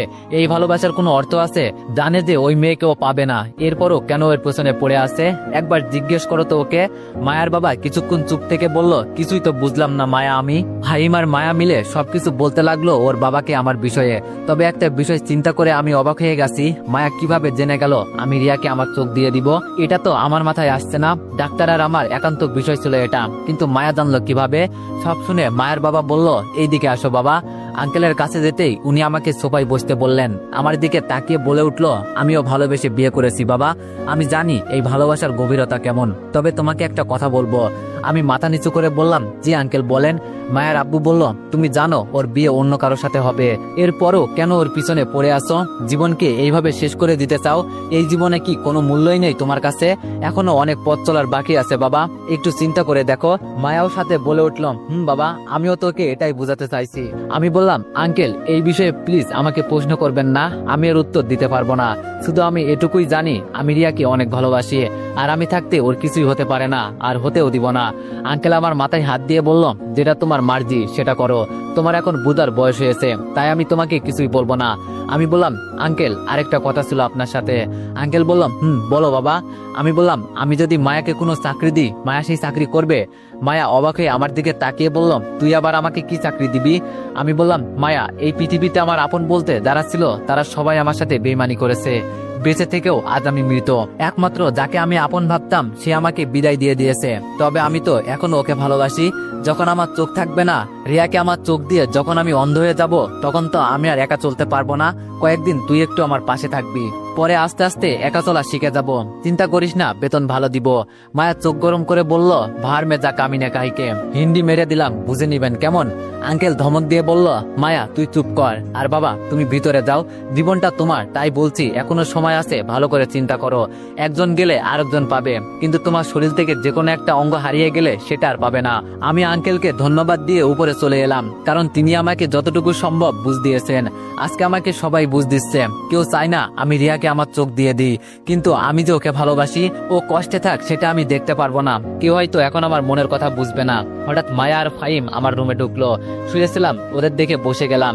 মায়া ওর ঠোঁট নেড়ে বলল, দিবু ভাইয়া, আমি না তোমার ছোট বোন হই? আমি বললাম, হঠাৎ এই প্রশ্ন? মায়া বলল, যা বলছি তাই বলো। আমি বললাম, কেন? মায়া বলল, তাহলে আমার কথা শোনো, আমি এই পৃথিবীর সবচেয়ে সুন্দর কোনো মেয়েকে তোমার সাথে বিয়ে দিব, শুধু রিয়ার কথা ভুলে যাও তুমি। আমি বললাম, মায়া তোমার বয়সটা অল্প, তাই এত কিছু বুঝবে না, যাও গিয়ে পড়াশোনা করো, আমার চিন্তা আমাকে করতে দাও, কেমন? মায়া বলল, মনটা চাইছে এখন নিজের মাথা নিজেই ফাটিয়ে ফেলি, কাকে কি বুঝাই? ফাহিম চুপচাপ আমাদের কথা শুনে বলল, মায়া চল এখান থেকে, ভাইয়া পাগল হয়ে গেছে, বুঝি না এই মেয়ের ভিতরে কি এমন পেয়েছে। এটা বলে মায়া আর কিছু বলল না, হয়তো আমাকে কিছু বলতে এসেছিল। আমি আর কিছু চিন্তা করলাম না, চুপচাপ ঘুমিয়ে গেলাম। যা হবে সকালে দেখা যাবে। দেখতে দেখতে বিকাল 2টার বেশি বেজে গেল। রেডি হয়ে রুম থেকে বের হলাম।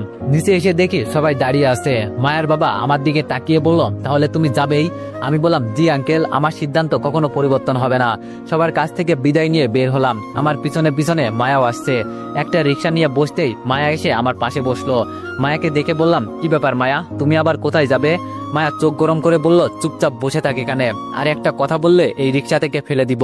আমি বুঝে গেছি এই মেয়ে রেগে গেছে অনেক। তবে রিক্সা যত সামনে যাচ্ছে, বুকের ভিতরের ভয়টা যেন বেড়েই যাচ্ছে। মনের ভিতরে একটা অজানা ভয় হওয়া শুরু করেছে। মায়া আমার হাত ধরে বলল, মরতে তো আর যাচ্ছিস না, তাই এত ভয় পাওয়ার কোনো দরকার নেই। কত করে বুঝালাম তাও বুঝলা না। এই মেয়েকে যদি আমি একদিন সামনে পাই না, তাহলে সত্যি সত্যি খুন করে ফেলবো একদম। আমি বললাম, মায়া তোমার মুখটা একটু বন্ধ করে বসে থাকো তো, আমার এমনি ভালো লাগছে না, মনের ভিতরে অজানা একটা ভয় কাজ করছে। মায়া বলল, ভাই তোর মন যা চাই তাই কর, কেন যে আমি তোর সাথে আসতে গেলাম, ধুর। রিক্সা ভাড়া মিটিয়ে হাসপাতালের সামনে গেলাম। ডাক্তারের কেবিনে গিয়ে দেখি ডাক্তার নেই। এখনো 10 মিনিট সময় আছে আমার হাতে, কিন্তু ডাক্তার কই গেল? এই তো এসে গেছে। ডাক্তার আমাকে দেখেই একটা হাসি দিয়ে চেয়ারে বসতে বসতে বলল, তাহলে তুমি তৈরি আছো তো? আমি বললাম, আমি সবসময় তৈরি আছি ওর জন্য।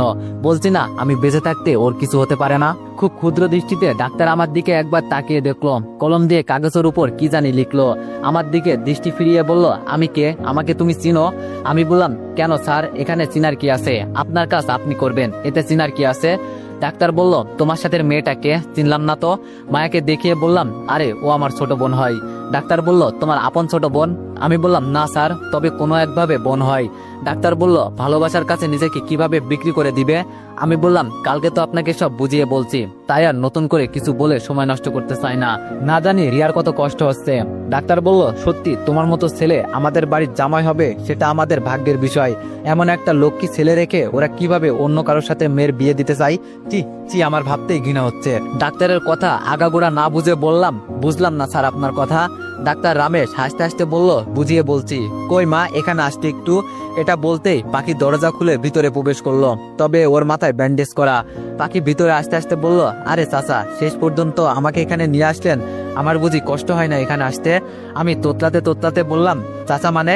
আর ডাক্তার, আমি বলছি এটা আমি আর আপনি ছাড়া কেউ জানবে না। কিন্তু এই পাখিকে বললেন কেন? ও তো সবাইকে। ডাক্তার আমাকে থামিয়ে দিয়ে বলল, বলে দিবে তাই তো? তবে শোনো, আমি নিজেই কালকে সবাইকে বলে দিয়েছি তোমার কথা। আর আমি রিয়ার বড় চাচা।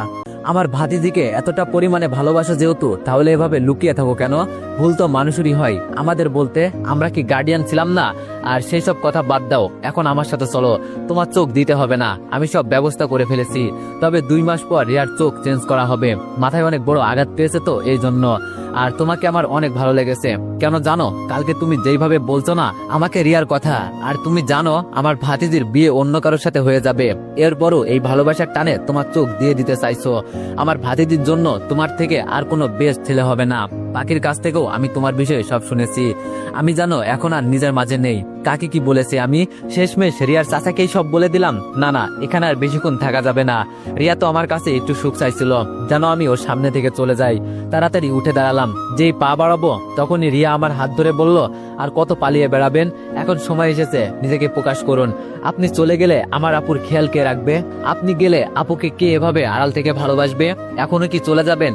মায়া আমার কানের কাছে মুখ এনে বলল, ভাইয়া এখনই সময়, নিজেকে কাজে লাগাও। পাখির হাত ছাড়িয়ে বললাম, পাখি, আমি চাই না রিয়া আমার জন্য কষ্ট পাক। আমি তোর সুখের জন্যই এইসব করছিলাম, কিন্তু ও বুঝলো না। আর আমি জানতাম না এই ডাক্তার তোমার চাচা হয়। আসি, ভালো থাকো। এভাবে আর কত পালিয়ে বেড়াবে দীপু? একসাথে সবাই ভিতরে ঢুকলো, আর রাসেল ভাই সামনে এসে এই কথাটা বলল। আম্মু আমার কাছে এসে আমাকে জড়িয়ে ধরে বলল, বাবা, আমাদের ভুল হয়ে গেছে। আমি তো তোর ভালোর জন্য এইসব করেছি। সত্যি কথা বললে তুই কষ্ট পাবি, তাই এইসব বলছি। এজন্য তুই আমাদের ছেড়ে চলে যাবি। পাখি সবার মাঝে বলে উঠলো, আর কত কষ্ট দিবেন সবাই ভাইয়াকে? সেই দিন রিয়া আপু ভাইয়াকে বিদায় দিয়ে দিয়েছে, আজকে আপনারা দিয়ে দেন। একটা মেয়েকে ভালোবেসে ভাইয়া নিজের সবকিছু হারিয়ে ফেলেছে। পাখি আমার কাছে এসে আমার হাত ধরে বলল, চলেন আপনি আমার সাথে। এর থেকেও ভালো কোনো মেয়ের সাথে আপনার বিয়ে দিব। আমি সব সময় আপনার পক্ষে আছি ভাইয়া। রাসেল ভাই আমার হাত ধরে কান্না দৃষ্টিতে আমার দিকে তাকিয়ে বলল, আমাকে মাফ করে দাও দীপু। আমি অনেক বড় ভুল করে ফেলেছি তোমার সাথে। আমি ভাবতেও পারি নাই তুমি আমার বোনকে এতটা পরিমাণে ভালোবাসো। কালকে চাচা যদি কিছু না বলতো তাহলে তো আমরা কিছুই জানতাম না। অনেক হয়েছে আন্না, তোমার সাথেই আমার বোনের বিয়ে হবে। আর কষ্ট দিতে চাই না তোমাকে। আপু আমার কাছে এসে আমার মাথায় হাত দিয়ে বলল, অনেক বড় হয়ে গেছিস না? আমাদের অনুমতি নেওয়ার দরকার ছিল না একবার? রিয়া বলছে দেখেই তুই চলে যাবি? আমাদের একবার বলতি, আমি কি মরে গেছিলাম? সবার কথা শুনে আমার মুখ দিয়ে যেন কোনো কথাই বের হচ্ছে না। কি বলবো, বলার কোনো ভাষা পাচ্ছি না। এভাবে যে সবার সামনে ধরা পড়বো এটা ভাবতেও পারি নাই। আসলে সবাই আমাকে খুব ভালোবাসে, কিন্তু আমি সবার থেকে পালিয়ে বেড়াই। কি করব? কাছের মানুষ যদি কষ্ট দেয় তখন তো বেঁচে থাকার ইচ্ছাটাই মরে যায়। আপু আমার চোখের পানি মুছে দিয়ে বলল, কান্না করিস না ভাই। রিয়া এখন নিজের ভুল বুঝতে পেরেছে। সেই দিন ও রাগে তোর সাথে এই কথা বলেছে, আর তুই তাই বলে রাগ করে চলে যাবি? দেখ সবাই তোর জন্য কেমন কষ্ট পাচ্ছে। আরেকবার শুধু এমন করিস, যা, রিয়া তোর জন্য অপেক্ষা করছে, দেখা কর গিয়ে। আর তোর চোখ দিতে হবে না। পাগল ছেলে, ভালোবাসার জন্য সব দিয়ে দিতেও রাজি। এই না হলে খাঁটি ভালোবাসা? ডাক্তার রমেশ বলল, আমার জীবনে নিজের চোখে দেখা সবচেয়ে সুন্দর ভালোবাসা এটা। সত্যি, ভালোবাসা যদি সুন্দর হয়, ভালোবাসার মতো হয়। আজকের ভিতরে তোমার আর রিয়ার বিয়ে হবে, আমি কথা দিচ্ছি। আর এখানে যে বাধা দিবে তাকে আমি নিজ হাতে গুলি করব। হোক সে সেনাবাহিনী, হোক বা সে পুলিশ। এই বিয়ে আজকেই হবে। দেখি কার বুকের পাটা আছে বিয়ে ঠেকাই। রাসেল এর মাঝে বলে উঠলো, কিন্তু চাচা ও তো এখন অসুস্থ। ডাক্তার ধমক দিয়ে বলল, চুপ করো। তোদের কারণে আজকে এই ছেলেটা মরতে বসেছে। লজ্জা করে না তোদের? আমি না থাকলে আজকে তো সত্যি সত্যি ও নিজের চোখ দিয়ে দিত। রাসেল আবার দ্বিতীয়বার আমার হাত ধরে বলল, দীপু আমি অনেক অনেক সরি, আমাকে মাফ করে দাও। আমি রাসেল ভাইয়ের হাত ছাড়িয়ে বললাম, আরে না ভাইয়া, মাফ চাইতে হবে না, কিন্তু আমি এই বিয়ে করতে পারবো না, আমাকে মাফ করবেন। সবাই একসাথে বলল, কিন্তু কেন? আমি বললাম, ওই বলছি না, আমি রিয়াকে কখনো কষ্টের মাঝে দেখতে পারবো না। যতদিন আমি বেঁচে ছিলাম ততদিন আমার উদ্দেশ্য ছিল রিয়ার মুখে একটু হাসি ফোটানো। হয়তো ওকে আমি পাবো না, তবে কোনো সমস্যা নেই আমার। কিন্তু রিয়া সেই দিন আমাকে বলছে ওর সামনে যেন আমি আর না আসি, তাহলে ও সুখে থাকবে। আমিও সেটাই চাই। সাইমনকে বিয়ে করে ও সুখে থাক, এটাই আমি চাই। রাসেল সাথে সাথে আমাকে জড়িয়ে ধরে বলল, সত্যি তোমার মতো ছেলে আমার বোনের জামাই হবে, এটা ওর ভাগ্যের বিষয়। দীপু, আমি তোমার মনের কথা বুঝতে পেরেছি, আর বলতে হবে না। আমার চাচা রিয়ার সাথে তোমার বিষয়ে সব কথা বলেছে। সে খুব কান্না করছে তোমার কথা শুনে। ও ভাবতেও পারে নাই তুমি ওকে এতটা পরিমাণে ভালোবাসো। সেই দিন তো ও রাগ করে এই কথা বলেছে, তাই বলে তুমি চলে যাবে? ডাক্তার রমেশ আমার কাছে এসে বলল, বাবা, রিয়ার সাথে আমার কথা হয়েছে, ও খুব কান্না করছে তোমার জন্য। প্লিজ বাবা, সবকিছু ভুলে আমাদের মেয়ের কাছে যাও। আম্মা আমার মাথায় হাত দিয়ে বলল, বাবা সব ভুলে যা, তুইও তো রিয়াকে ভালোবাসিস, যা ওর কাছে যা, আর কষ্ট করতে হবে না তোকে। আমি ধপ করে ফুলের উপর বসে গেলাম। চোখ দিয়ে এখন আমার পানি পড়ছে। মনকে আমি কোনোভাবেই যেন বুঝাতে পারছি না। মানুষ সত্যি বলে, সত্যিকারের ভালোবাসার জয় তা যেন সবসময় হয়। আপু আমার হাত ধরে বলল, ভাই তোর কি হয়েছে? আম্মু আমার মাথায় হাত দিয়ে চুল ধরে বলল, বাবা তোর হঠাৎ কি হয়েছে, এভাবে কান্না করছিস কেন? আম্মুর দিকে তাকিয়ে বললাম, জানো আম্মু, আমি ওই মেয়েটার জন্য আজ পর্যন্ত বেঁচে আছি। ওর কারণে আমি শুধু এই দেশে ফিরে আসছি। জিজ্ঞেস করে দেখো বন্যাকে একবার, ও তো এখানেই দাঁড়িয়ে আছে। কেন আমি এই দেশে আসছি? আজকে আমাকে পালিয়ে বেড়াতে হচ্ছে কেন জানো? এই রিয়ার জন্য। ও আমাকে চায় না। কি দোষ করছি বলো আম্মু? ভালোবাসা কি ভুল ছিল আমার? ওর জন্য আমি পাহাড়ের উপর থেকে ঝাঁপ দিয়েছি। কি করি নাই বলো আম্মুর জন্য? তাও ওর ভালোবাসা আমি পেলাম না। ভুল তো মানুষেরই হয়। আজকে পর্যন্ত ওকে আমার এই দুই চোখ দিয়ে দিতে এখানে আসছি, এরপরও ও আমাকে ভালোবাসে না। আমাকে ছেড়ে অন্য একটা ছেলেকে ভালোবাসে। থাক আম্মু, আমি কারোর পথের কাটা হতে চাই না। ও সুখে থাক, আমি চলে যাব, লাগবে না আমার কাউকে। আমার কথা শুনে সবার মুখে কোনো কথা নাই, রুমে একদম নীরবতা চলছে। হঠাৎ করে বন্যা বলে উঠল, দীপু, রিয়া তোকে ডাকছে, যা দেখা কর গিয়ে।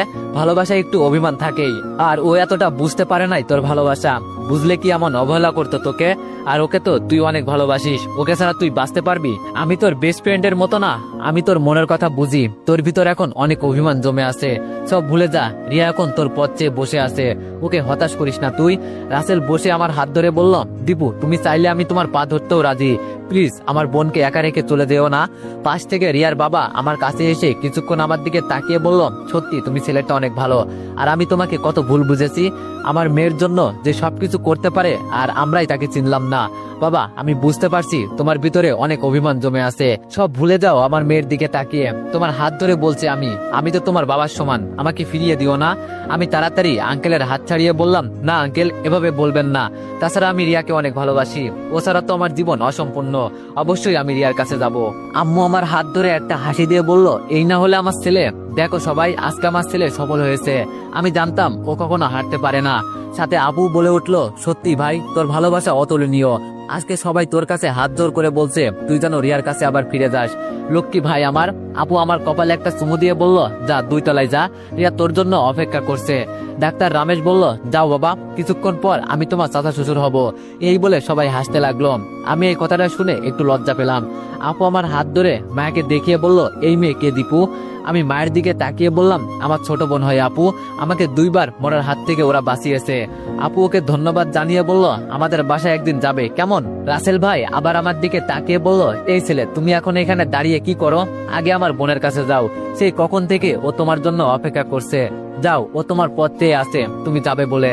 আপু আমার হাত ধরে বলল, চল ভাই আমার সাথে। আমি বাইরে এসে মনের আনন্দে একটা হাসি দিলাম। চোখ দিয়ে এখন আবার আমার পানি পড়তে শুরু করলো।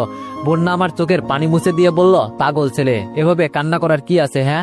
আমি বললাম, দেখ বন্যা, আমার ভালোবাসা আজকে সফল হয়েছে। সত্যিকারের ভালোবাসা কখনো বিফলে যায় না, এটা তো সুখের কান্না। আপু বলল, আমি জানতাম ভাই তুই সফল হবি, কিন্তু তুই আমাদের সবাইকে কষ্ট দিলি, এই বিচার পরে করব, আগে রিয়ার সাথে দেখা কর গিয়ে। আমি বললাম, বন্যা আঙ্কেল আর আন্টি চলে গেছে? বন্যা আমার কথার উত্তর দিয়ে বলল, না যায় নাই, বাবা বলেছে তোকে না দেখে এই বাংলাদেশ থেকে যাবে না, এখন বাসায় আছে। আমি বললাম, আচ্ছা তাহলে বল হাসপাতালে চলে আসতে।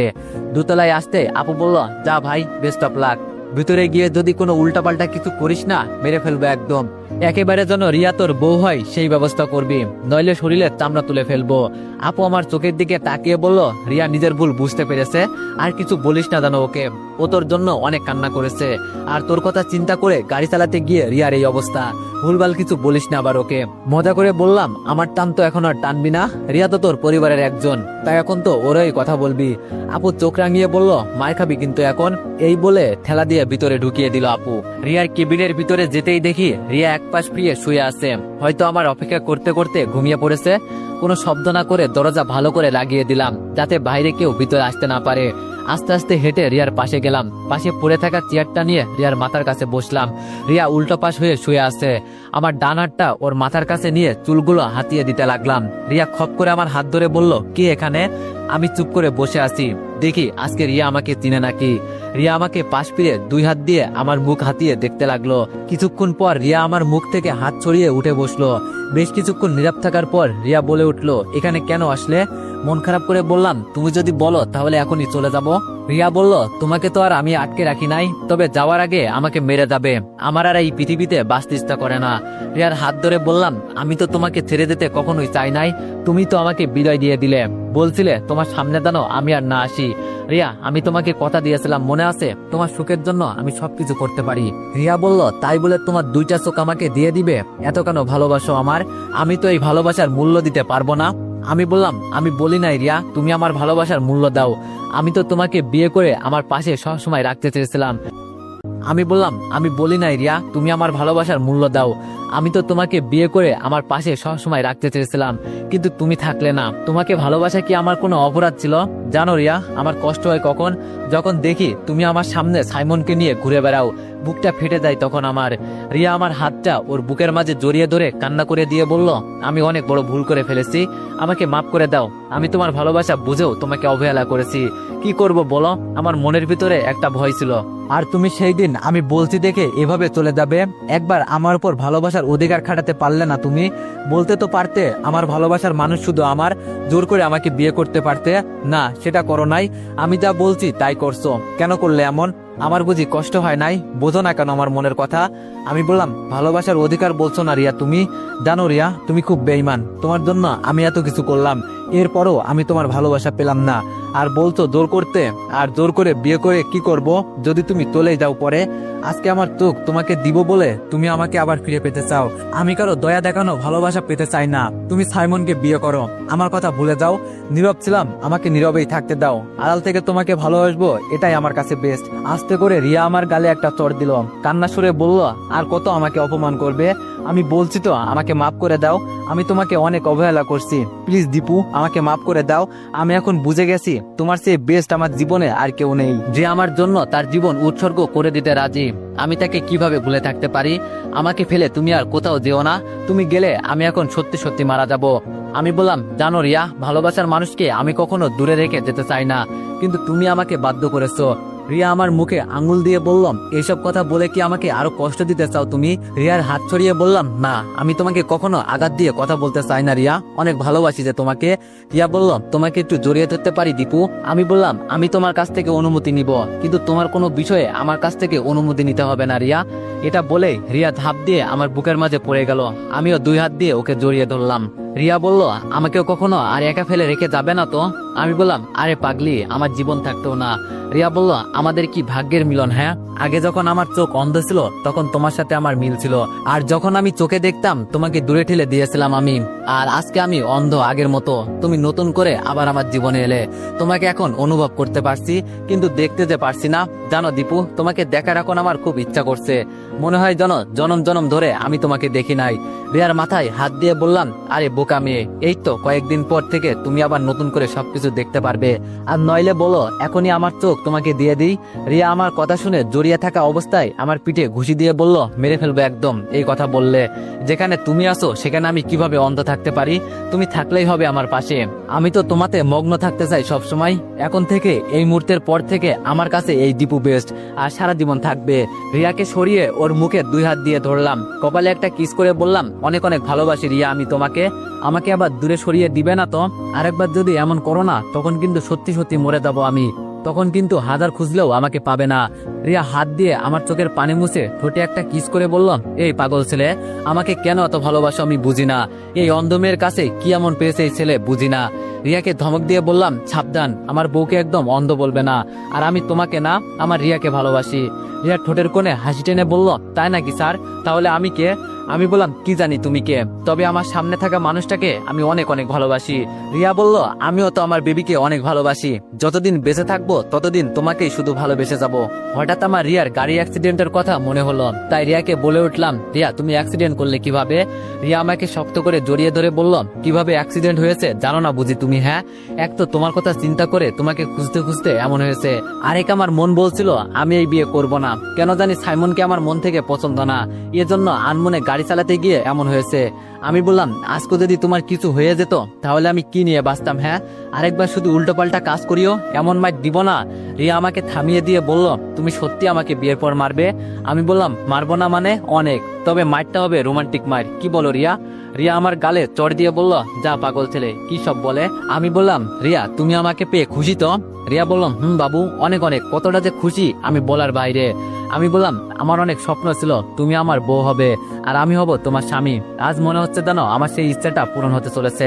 রিয়া বলল আমাকে নিয়ে তোমার কোনো স্বপ্ন নেই নাকি শুধু আমি তোমার বউ হব এটাই তোমার স্বপ্ন? মুখটা কালো করে রিয়া কথাটা বলল। আমি বললাম আরে পাগলি মেয়ে, তুমি আসো দেখেই তো আমি রোজ তোমাকে নিয়ে হাজার হাজার স্বপ্ন দেখি, অনেক ভালোবাসি যে তোমাকে। রিয়া বলল আমিও বেবি, অনেক অনেক লাভ ইউ। এর মাঝে দরজায় কে জানি টুকা দিল। রিয়া একটু রেগে বলে উঠলো কি এভাবে বিরক্ত করছেন?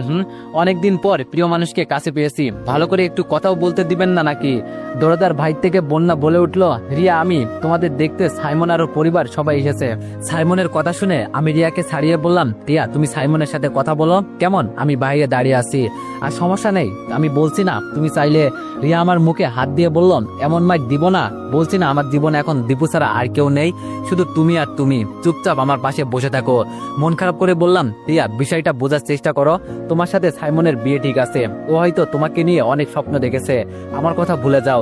এবার জোরে দুইটা চড় দিয়ে রিয়া বলল আমাকে ছাড়া তুমি থাকতে পারবে বলো? না আমি পারবো। তুমি কি চাও আমি তোমার চোখের সামনে মারা যাই? কতবার বলছি এইসব কথা একদম বলবে না। আমি বলছি তো আমার ভুল হয়ে গেছে, নাকি তোমার পা ধরে মাপ চাইতে হবে? এবার আমি রিয়াকে জড়িয়ে ধরে বললাম সরি রিয়া, আমি এইসব আর বলবো না, আমার ভুল হয়ে গেছে। রিয়া বললাম মনে থাকে জানো?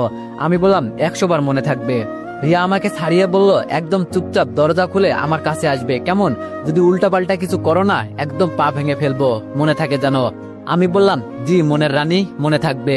রিয়াকে ছেড়ে দরজা খুলে দিলাম। দরজা খুলতেই সাইমন সহ ওর পরিবার সবাই ভিতরে ঢুকলো, তবে চোখ লাল করে সাইমন আমার দিকে তাকিয়ে একবার তাকিয়ে দেখলো।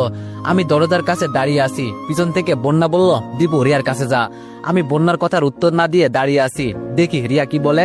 হঠাৎ করে রিয়া জোরে বলে উঠলো দীপু তুমি আমার কাছে আসবে নাকি তুমি চাও আমি তোমার সামনেই কিছু করে ফেলি? মুসকে একটা হাসি দিয়ে বললাম দেখ বন্যা, আমার রিয়া এখন আমি ছাড়া কিছুই বোঝে না, এই না হলে ভালোবাসা? বন্যা আমার দিকে তাকিয়ে বলল আগে রিয়ার কাছে যা শালা। আমি সাইমনকে পাশ কাটিয়ে রিয়ার কাছে গিয়ে দাঁড়াতেই রিয়া আমার একটা হাত ধরেই বুঝে গেল যে এটা আমি। জোরে একটা টান দিয়ে রিয়া আমাকে একেবারে আমি ওর বুকের মাঝে। এবার আমাকে শক্ত করে রিয়া বুকের মাঝে জড়িয়ে ধরলো। এটা দেখে সাইমনের পরিবারের সবাই চোখ বড় বড় করে আমাদের দিকে তাকিয়ে আছে। রিয়া আমাকে দুই হাতে জড়িয়ে ধরা অবস্থায় বলল আপনাদের কাছে আমি মাপ চাইছি, আমাকে মাপ করে দিবেন। আর বিশেষ করে সাইমন তোমার কাছে, তুমি হয়তো এখানে আসো, আমার কথা যদি শুনতে পাও তবে শোনো। দীপু আর আমার মাঝে একটু অভিমান ছিল, এখন সব শেষ। আমার দীপু শেষমেশ আমার কাছেই ফিরে এসেছে, আমি এখন ওকেই বিয়ে করব। এর মাঝে সবাই একসাথে রুমে ঢুকলো, তবে এখানে একজন কাজীও আছে। ভাই আমার তো লজ্জায় মাথা কাটা যাচ্ছে, সবাই আমার দিকে তাকিয়ে আছে। আর এর মাঝেও রিয়া আমাকে জোরে চেপে ধরে ওর বুকের মাঝে ধরে আছে। রিয়া ভাবছে আমি হয়তো পালিয়ে যাব, ও তো আর কিছু নিজ চোখে দেখতে পাচ্ছে না, লজ্জা তো এখন আমার লাগছে। রিয়াকে আস্তে করে বললাম রিয়া এখানে সবাই আছে, প্লিজ পরে জড়িয়ে ধরো আমাকে, এখন ছেড়ে দাও। রিয়াকে আস্তে করে বললাম রিয়া এখানে সবাই আছে, প্লিজ পরে জড়িয়ে ধরো আমাকে, এখন ছেড়ে দাও। রিয়া মুচকে হাসি দিয়ে বলল চুপচাপ এভাবে থাকতে পারো না? কই আমার তো লজ্জা লাগছে না। মনে মনে বললাম কি এক মুসিবতে যে পড়লাম বাবা। আপুকে ইশারা করে বললাম বোন রিয়াকে বল না ছাড়তে। আপু হাসি দিয়ে ইশারা করে বুঝিয়ে দিল আরে থাক না এভাবে, সমস্যা কি? এর মাঝে সাইমনের বাবা বলে উঠলো এখানে কি রং তামাশা শুরু হচ্ছে? কথা তো ছিল আমার ছেলের সাথে বিয়ে হবে এই মেয়ের, কিন্তু এসব কি? শেষমেশ একজন সাধারণ বডিগার্ডের সাথে। সি এই মুহূর্তে ডাক্তার রামেশ মানে আমার চাচা শ্বশুর বলে উঠলো এখানে কোনো বাড়তি কথা হবে না, এখন আমার এই ভাতিজির সাথে মিস্টার দীপুর আজ এখানেই বিয়ে হবে। আর কাকে সাধারণ বডিগার্ড বলছেন? আপনাদের যত সম্পত্তি আছে না সব এক নিমিষেই কিনে ফেলবে ও। দেখে সাধারণ মনে হতে পারে কিন্তু আসলেই ও অসাধারণ। কি কি আমার ছেলেকে সাধারণ বডিগার্ড বলে? আমি একটু তাকে দেখতে চাই। আমি সামনে তাকিয়ে বোঝার চেষ্টা করছি কে এই কথাটা বললো, কিন্তু দরজা দিয়ে ভিতরে প্রবেশ করলো বন্যার বাবা আর ওর মা। আর এই কথাটা বন্যার বাবাই বলল। বন্যা ওর বাবাকে দেখে বলে উঠলো, বাবা এত তাড়াতাড়ি চলে আসলে? আমি তাড়াতাড়ি রিয়াকে ছাড়িয়ে বন্যার বাবাকে জড়িয়ে ধরে বললাম, আঙ্কেল আমাকে মাফ করে দেন, কি করব বলেন, নিজেকে বুঝ দিতে পারি নাই, এই জন্য সবার থেকে পালিয়ে বেড়াতে হয়েছে। আঙ্কেল আমাকে ছাড়িয়ে বলল, আমাকে তো একবার বলতে পারতে, আমি কি হারিয়ে গিয়েছিলাম? আচ্ছা এসব কথা ছাড়ো, তুমি ফিরে আসছো এটাই অনেক। বন্যার মার সাথে কিছুক্ষণ কথা হলো। বাবা কাজীকে উদ্দেশ্য করে বলল, এখন কি বিয়ে শুরু করবেন নাকি আমার ছেলেকে আরো কষ্ট দিবেন? হঠাৎ করে সাইমন বলে উঠল, কিন্তু আমি যে রিয়াকে ভালোবাসি আর রিয়াও তো আমাকে ভালোবাসে। সাইমন রিয়ার কাছে গিয়ে বলল, রিয়া তুমি এটা করতে পারো না? রিয়া ঠাস ঠাস করে সাইমনের গালে দুইটা চড় দিয়ে বলল, কে তোকে ভালোবাসে? হ্যাঁ আমি একবার তোরে এই কথা বলছি, সেই দিন না একটা মেয়েকে নিয়ে রিক্সা দিয়ে ঘুরে বেড়াচ্ছিলি, মনে নেই? আর আজকে বলছিস আমাকে ভালোবাসিস? আমার জন্য তো দীপুই বেস্ট, আমি শুধু একমাত্র ওকেই চাই। ভাইয়া আমাদের বিয়ে হবে নাকি এখন, নাকি তুই চাস আমি আবার উল্টাপাল্টা কিছু করে ফেলি? রাসেল তাড়াতাড়ি রিয়ার হাত ধরে বলল, বোন এখানে তোদের বিয়ে হবে, চিন্তা করিস না। কাজী সাহেব বিয়ে শুরু করেন। আঙ্কেল আমাকে রিয়ার পাশে বসিয়ে বলল, বেশ ভালোই মানিয়েছে দুইজনকে।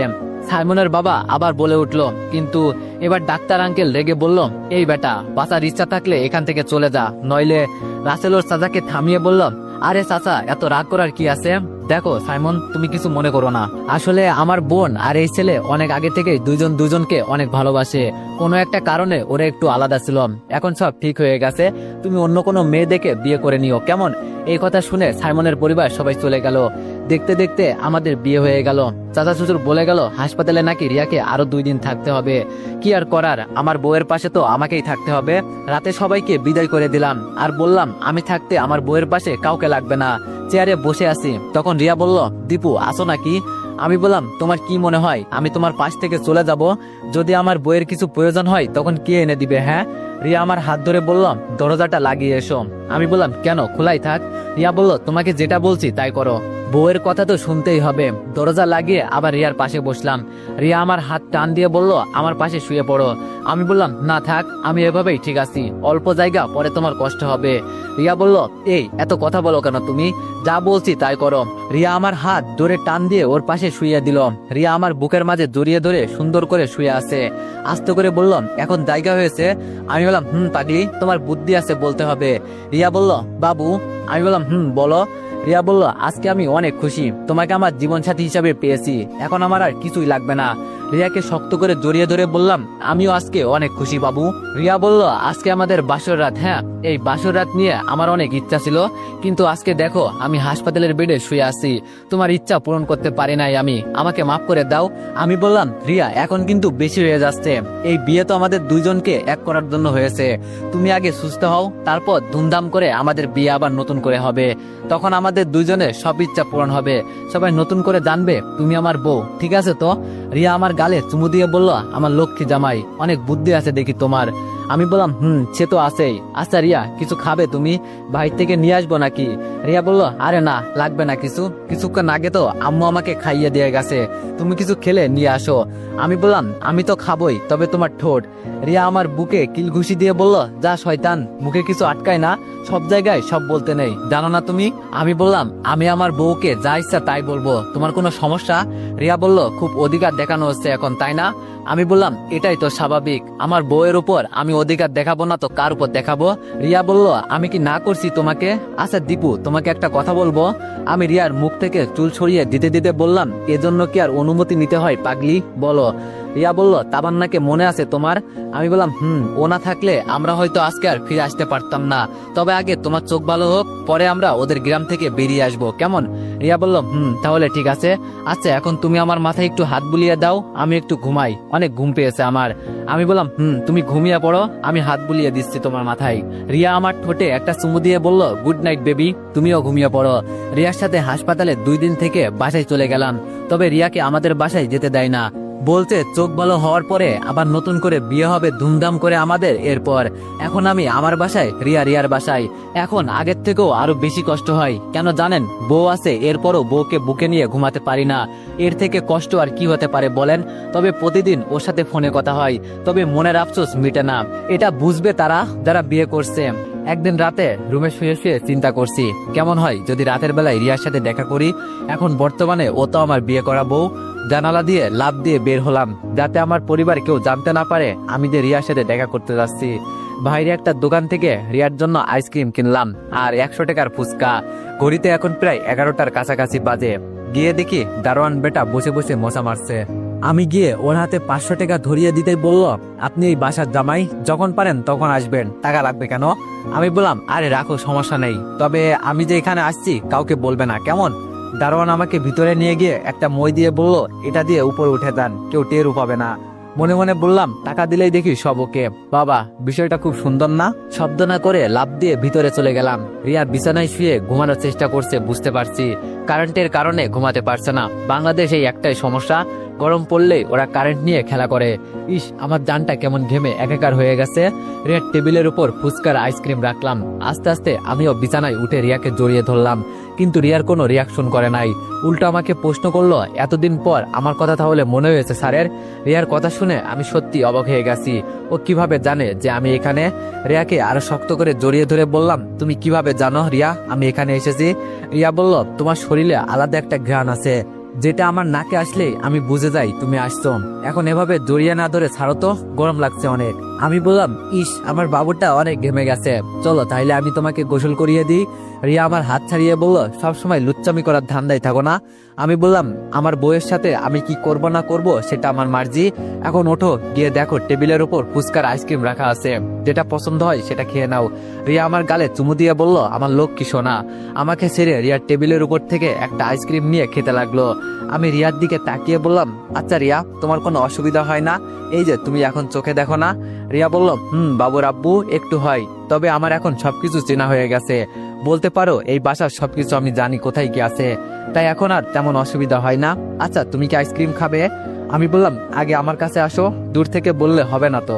রিয়া আমার কাছে এসে আমার কোলে বসলো, আমার মুখের সামনে আইসক্রিম রেখে বলল, নাও খাও। রিয়ার আইসক্রিম সরিয়ে সরাসরি ওর ঠোঁটে আমার ঠোঁট বসিয়ে দিলাম। অনেকক্ষণ পর রিয়া আমাকে ছাড়িয়ে আমার কোল থেকে উঠে বলল, তোমাকে নিয়ে তো আমি অনেক বিপদে আছি, যখনই সুযোগ পাও তখনই সেটা কাজে লাগাও, যখনই সুযোগ পাও তখনই সেটা কাজে লাগাও। আমি বললাম, তোমার সাথে দুষ্টমি করতে আমার বেশ ভালোই লাগে, এই তো কারেন্টও এসে গেছে। রিয়া বলল, আচ্ছা বাবু, এখন অনেক রাত হয়ে গেছে, যাও বাসায় গিয়ে ঘুমাও। আমি বললাম, আজকে কি চলে যেতে? সেই হাসপাতাল থেকে আসার পর তোমাকে একটু বুকের মাঝে নিয়ে ঘুমাই নাই, আজকে আমার সেই ইচ্ছাটা পূরণ করবো না, এভাবে চলে যাব? এটা তো হতে পারে না। রিয়া বলল, দীপু, বোঝার চেষ্টা করো, কয়েকদিন পর তো আমি তোমার কাছেই থাকবো, এখন প্লিজ চলে যাও। আমি বললাম, দেখো রিয়া, আমি তো অন্য কিছুর জন্য এখানে আসি নাই, আসছি তোমাকে বুকের মাঝে নিয়ে একটু ঘুমাবো, সকাল হওয়ার আগেই চলে যাব। রিয়া আস্তে করে বলল, ছেলেদের আমার চেনা আছে, ওরা সুযোগ পেলেই। কিন্তু আমি রিয়ার এই কথাটা শুনে ফেললাম। তার আগেই বললাম, আমি আমার বউয়ের সাথে থাকতে পারবো না। আর কি বললে, ছেলেদের তোমার চেনা আছে? তাহলে থাকো তুমি, আমি গেলাম, আমাকে আর কখনো কল দিবা না। লাফ দিয়ে রিয়া আমার কোলে উঠে গেল, কান্না সুরে বলল, আমি তো মজা করছি বাবু। আমি বললাম, তোমার মজা তোমার কাছে রাখো, এই কথাটা তুমি বলতে পারলে আমাকে? রিয়া বলল, এই যে আমি কান ধরে বলছি, আমি অনেক অনেক সরি, আমাকে মাফ করে দাও। আমি বললাম, না, আমাকে ছাড়ো তুমি, আমি চলে যাব। রিয়া আমার গলায় হাত চেপে ধরে বলল, চুপচাপ বিছানার উপর শুয়ে পড়ো, কোনো কথা বললে কিন্তু খুব খারাপ হয়ে যাবে, আমাকে রাগিয়ে দিও না একদম। মন খারাপ করে বললাম, যেখানে আমার রাগ দেখানোর কথা সেখানে এই ম্যাডাম রাগ দেখাই, ভালো লাগে না। রিয়া হাসি দিয়ে বলল, সেটা আমার ইচ্ছা। বিছানার উপর শুতেই রিয়া আমার উপর শুয়ে বলল, রাগ করছো বেবি তুমি? আমি ভঙ্গি সুরে বললাম, অনেক রাগ করছি, তুমি আমাকে এই কথাটা বলতে পারলে, আমার বুঝি রাগ হয় নাই? রিয়া বলল, সরি বাবু, আর কখনো বলবো না। আমি বললাম, মনে থাকে জানো। রিয়াকে বুকের মাঝে নিয়ে ঘুমিয়ে গেলাম। সকালে মনে হলো কেউ যেন আমার মুখের উপর পানি দিল। আস্তে করে সামনে হাত দিয়ে রিয়াকে ধরে বললাম, রিয়া, বিরক্ত করো না তো, একটু ঘুমাতে দাও। কেন দুলা ভাই, রাতে ঘুম হয় নাই বুঝি? আপু আপনাকে ঘুমাতে দেয় নাই? দুলা ভাই বলল কে? তাড়াতাড়ি চোখ খুলে সামনে তাকিয়ে দেখি আপু, পাখি আর রাসেল ভাইয়া দাঁড়িয়ে আছে। দরজার কাছে রিয়া ওর মা দাঁড়ানো, আর পাখি মগ হাতে নিয়ে দাঁড়ানো অবস্থায় এই কথাটা বলল। আমি মাথাটা নিচু করে বললাম, তোমরা এত সকালে এখানে কি করছো? আপু হাসি দিয়ে বলল, কেন ভাই, বিরক্ত করলাম নাকি তোরে? আরো ঘুমাবি?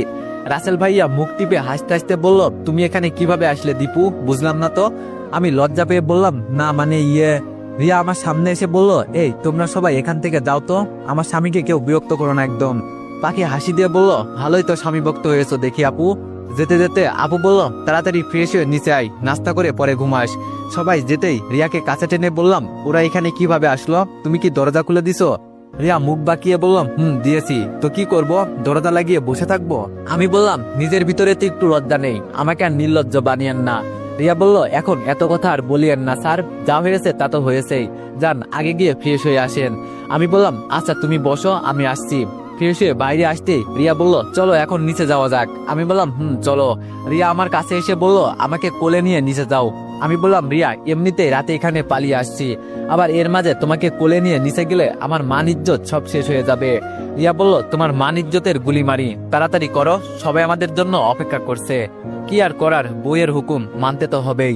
রিয়াকে কোলে নিয়ে নিচে নামতেই সবাই আমাদের দিকে মুস্কি মুস্কি হাসতে লাগলো। চাচা শ্বশুর বলে উঠল দুজনের মাঝে ভালোই তো মিল আছে দেখছি। পাখি ওর চাচার কথার উত্তর দিয়ে বলল এটাই হলো খাঁটি ভালোবাসা। পাখি আমার দিকে তাকিয়ে হাসতে হাসতে বলল দুলা ভাই আপনার তো এখানে আসা নিষেধ, কিন্তু কিভাবে এখানে আসলেন? আমার মাথায় তো আসছে না, নাকি মই দিয়ে? রিয়া পাখিকে ধমক দিয়ে বলল পাখি চুপচাপ নাস্তা করতো, তো দুলা ভাই এমনি অনেক লজ্জা পেয়েছে আজকে, আর বলিস না কিছু। দেখেন দেখেন আমার বউ এসব কি কথা বলছে। এভাবে হাসি দুঃখ মিলিয়ে 2 মাস চলে গেল। আজকে রিয়ার চোখের অপারেশন হয়েছে। চাচা শ্বশুর কেবিন থেকে বেরিয়ে বলল সব ঠিক আছে, আমাদের মেয়ে আবার সবকিছু নতুন করে দেখতে পাচ্ছে। এখন সবাই গিয়ে এক এক করে দেখা করে আসো। এক এক করে সবাই গিয়ে দেখা করলো। এখন আমার পালা। আস্তে করে দরজা খুলে ভিতরে ঢুকলাম। রিয়া ওর চোখের মাঝে হাত দিয়ে ঢেকে আছে। আমি গিয়ে ওর মাথার কাছে বসলাম। রিয়া আস্তে আস্তে হাত ছড়িয়ে কোনো কথা নেই সরাসরি আমার বুকের মাঝে ঝাঁপিয়ে পড়ে কান্না করতে লাগলো। আমি ওর মাথায় হাত দিয়ে বললাম কি হয়েছে পাগলি, এভাবে কান্না করার কি আছে, আমি তো আছি তোমার পাশে। রিয়া কান্না সুরে বলল তোমাকে আমি আজকে নিজ চোখে দেখবো আমার নতুন করে, এর থেকে আর কি খুশির খবর হতে পারে। রিয়াকে ছাড়িয়ে ওর চোখের পানি মুছে দিলাম। রিয়ার চোখের দিকে তাকিয়ে বললাম আমার রিয়া আবার চোখে দেখতে পারছে, আজকে আমি অনেক অনেক খুশি। এই খুশির দিনে বলো তুমি আমার কাছে কি চাও, যা চাইবে তাই দিব। রিয়া আমার কপালে একটা চুমু দিয়ে বলল সত্যি দিবে? আমি বললাম তুমি শুধু একবার বলেই দেখো না। হঠাৎ করে রিয়ার মুখটা লজ্জায় লাল হয়ে গেল। আমি ওর ঠোঁটে হাত দিয়ে বললাম কি ব্যাপার রিয়া, হঠাৎ করে এত লজ্জা পাওয়ার কি আছে? রিয়া বলল না মানে আমার খুব ইচ্ছা আমার একটা মেয়ে হবে, আমি তার সাথে খেলা করব, তাকে নিয়ে ঘুরবো, নিজ হাতে ওকে আমি খাইয়ে দিব, তোমাকে বাবা বলে ডাকবে আর আমাকে আম্মু বলে। এটা বলে রিয়া আমার বুকে মুখ লুকালো। আমি রিয়ার মাথায় হাত দিয়ে বললাম পাগলি মেয়ে, আমাদের সবকিছু হবে, কিন্তু এত তাড়াতাড়ি নয়, আগে তুমি সুস্থ হও, পরে এইসব বিষয় নিয়ে চিন্তা করে দেখবো, কেমন? রিয়া বলল সত্যি তো? আমি বললাম বাবা 3 সত্যি। এখন তাড়াতাড়ি আমাদের বিয়েটা হয়ে গেলেই বাসি, আমার আর তোমাকে ছাড়া থাকতে মন চায় না। রিয়া বলল মা চিন্তা করো না বাবু, আমি আগে বাসায় যাই, সবকিছু এমনি ঠিকঠাক হয়ে যাবে। আজকে 5 দিন চলে গেল, রিয়া আর আমার বিয়ে আবার নতুন করে আজকেই হবে। সকাল থেকে রিয়াকে দেখতে পারছি না, মনটা কেমন কেমন জানি আনচান আনচান করছে, তাও নিজেকে শান্ত রাখলাম। দেখতে দেখতে আমাদের বিয়েটাও আবার নতুন করে হয়ে গেল। রাত 10টার দিকে আমি রুমে ঢুকলাম। তবে অন্য দিনের তুলনায় আজকে আমার অনেক ভয় লাগছে। কেন লাগছে সেটা বলতে পারবো না, হয়তো আজকে আমার বাসর রাত বলে। রিয়া বিছানা থেকে উঠে আমাকে সালাম করলো। আমি রিয়াকে বিছানার উপর বসিয়ে বললাম আজকে তুমি খুশি তো? রিয়া বলল বাবু অনেক অনেক খুশি হয়েছি আমি বললাম এই দিনটার অপেক্ষায় আমিও ছিলাম জানো। রিয়ার ঘুমটাটা সরিয়ে বললাম আমার কাছে তুমি এই পৃথিবীর সবচেয়ে সুন্দরী মেয়ে ছিলে, আর সারা জীবন থাকবে। রিয়া আমার বুকের উপর শুয়ে বলল সত্যি আমি তোমার কাছে সবচেয়ে সুন্দরী? আমি বললাম দেবী, আমার বউ আমার কাছে সবচেয়ে বেস্ট। রিয়া লজ্জার ভাব ধরে বলল তাহলে চলো কোথাও হারিয়ে যাই। আমি না বোঝার ভান করে বললাম কই যাব আর কই হারাবো? রিয়া আমার ঠোঁটে চুমু দিয়ে বলল বোকা ছেলে, বুঝেও না বোঝার ভান করো কেন? হ্যাঁ আর কি, যেখানে মেয়ের সম্মতি আছে সেখানে বেশি দেরি করে লাভ নেই। রুমের লাইটটা বন্ধ করে দিলাম আর বাকিটা ইতিহাস করে দিলাম। সকালে রিয়ার ডাকে আমার ঘুম ভাঙলো। দেখে মনে হচ্ছে রিয়া সকাল সকাল গোসল করে এসেছে।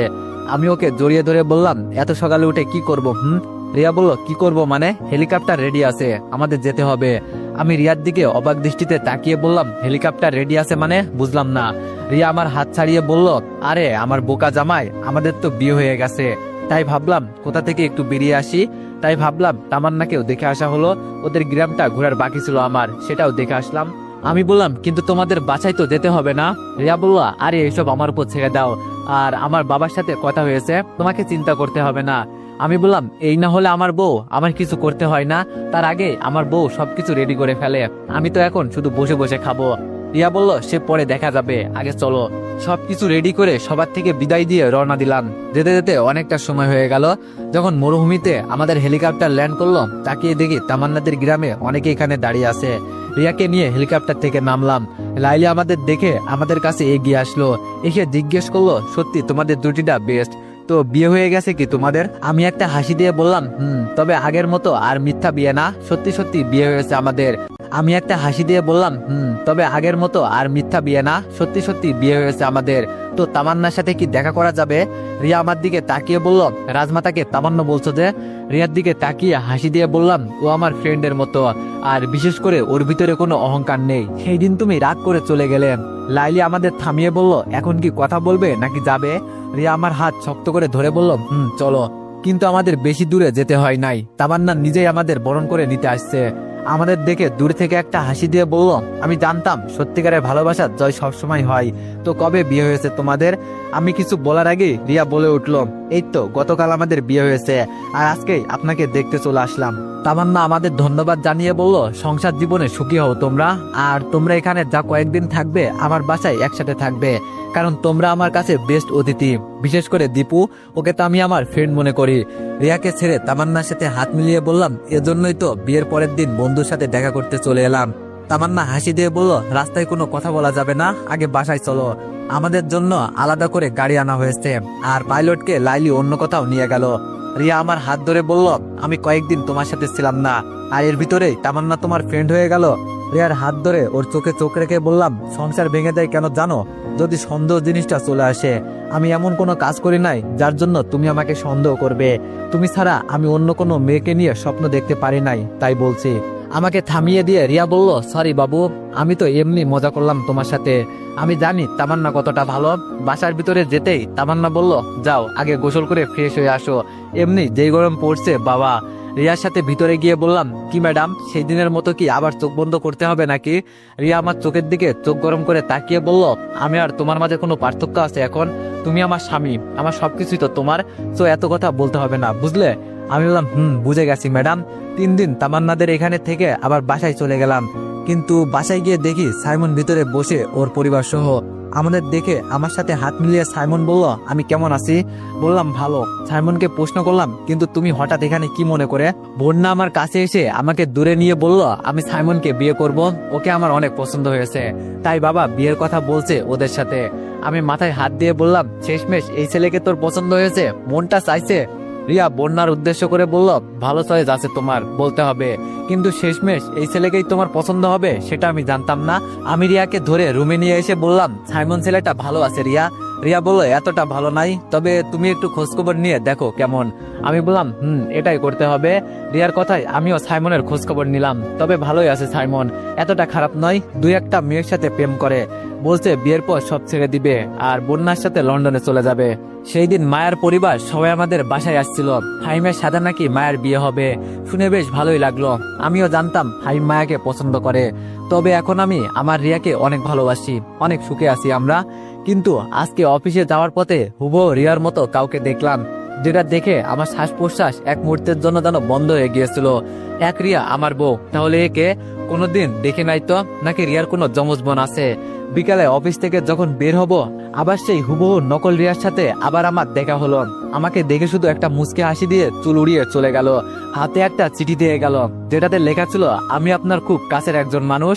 আমিও আর কিছু চিন্তা করি নাই, হাসি দিয়ে বাসার দিকে যাচ্ছি, কারণ মেয়েটাকে আমি চিনে ফেলেছি।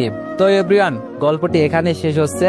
তো তোমরা সবাই মন দিয়ে একটা কথা শোনো, একটা গল্প তো আর একদিনে হয়ে যায় না, অনেক চিন্তা ভাবনা করার পরে একটা গল্প লেখা হয়। তোমরা চাইলে নিজেরাও একটা গল্প লিখে ট্রাই করতে পারো যে কতটা কষ্ট হয় একটা গল্প বানাতে।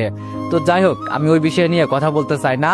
তো তোমরা যেহেতু এই গল্পের সিজন 2 চাইছো, ইনশাল্লাহ অবশ্যই আমি এই গল্পের সিজন 2 নিয়ে আসবো। আশা করি তোমরা আমার পাশেই থাকবা। তো যাই হোক, এই গল্পটি কেমন হয়েছে সবাই কিন্তু কমেন্টে জানাতে ভুলো না। ধন্যবাদ।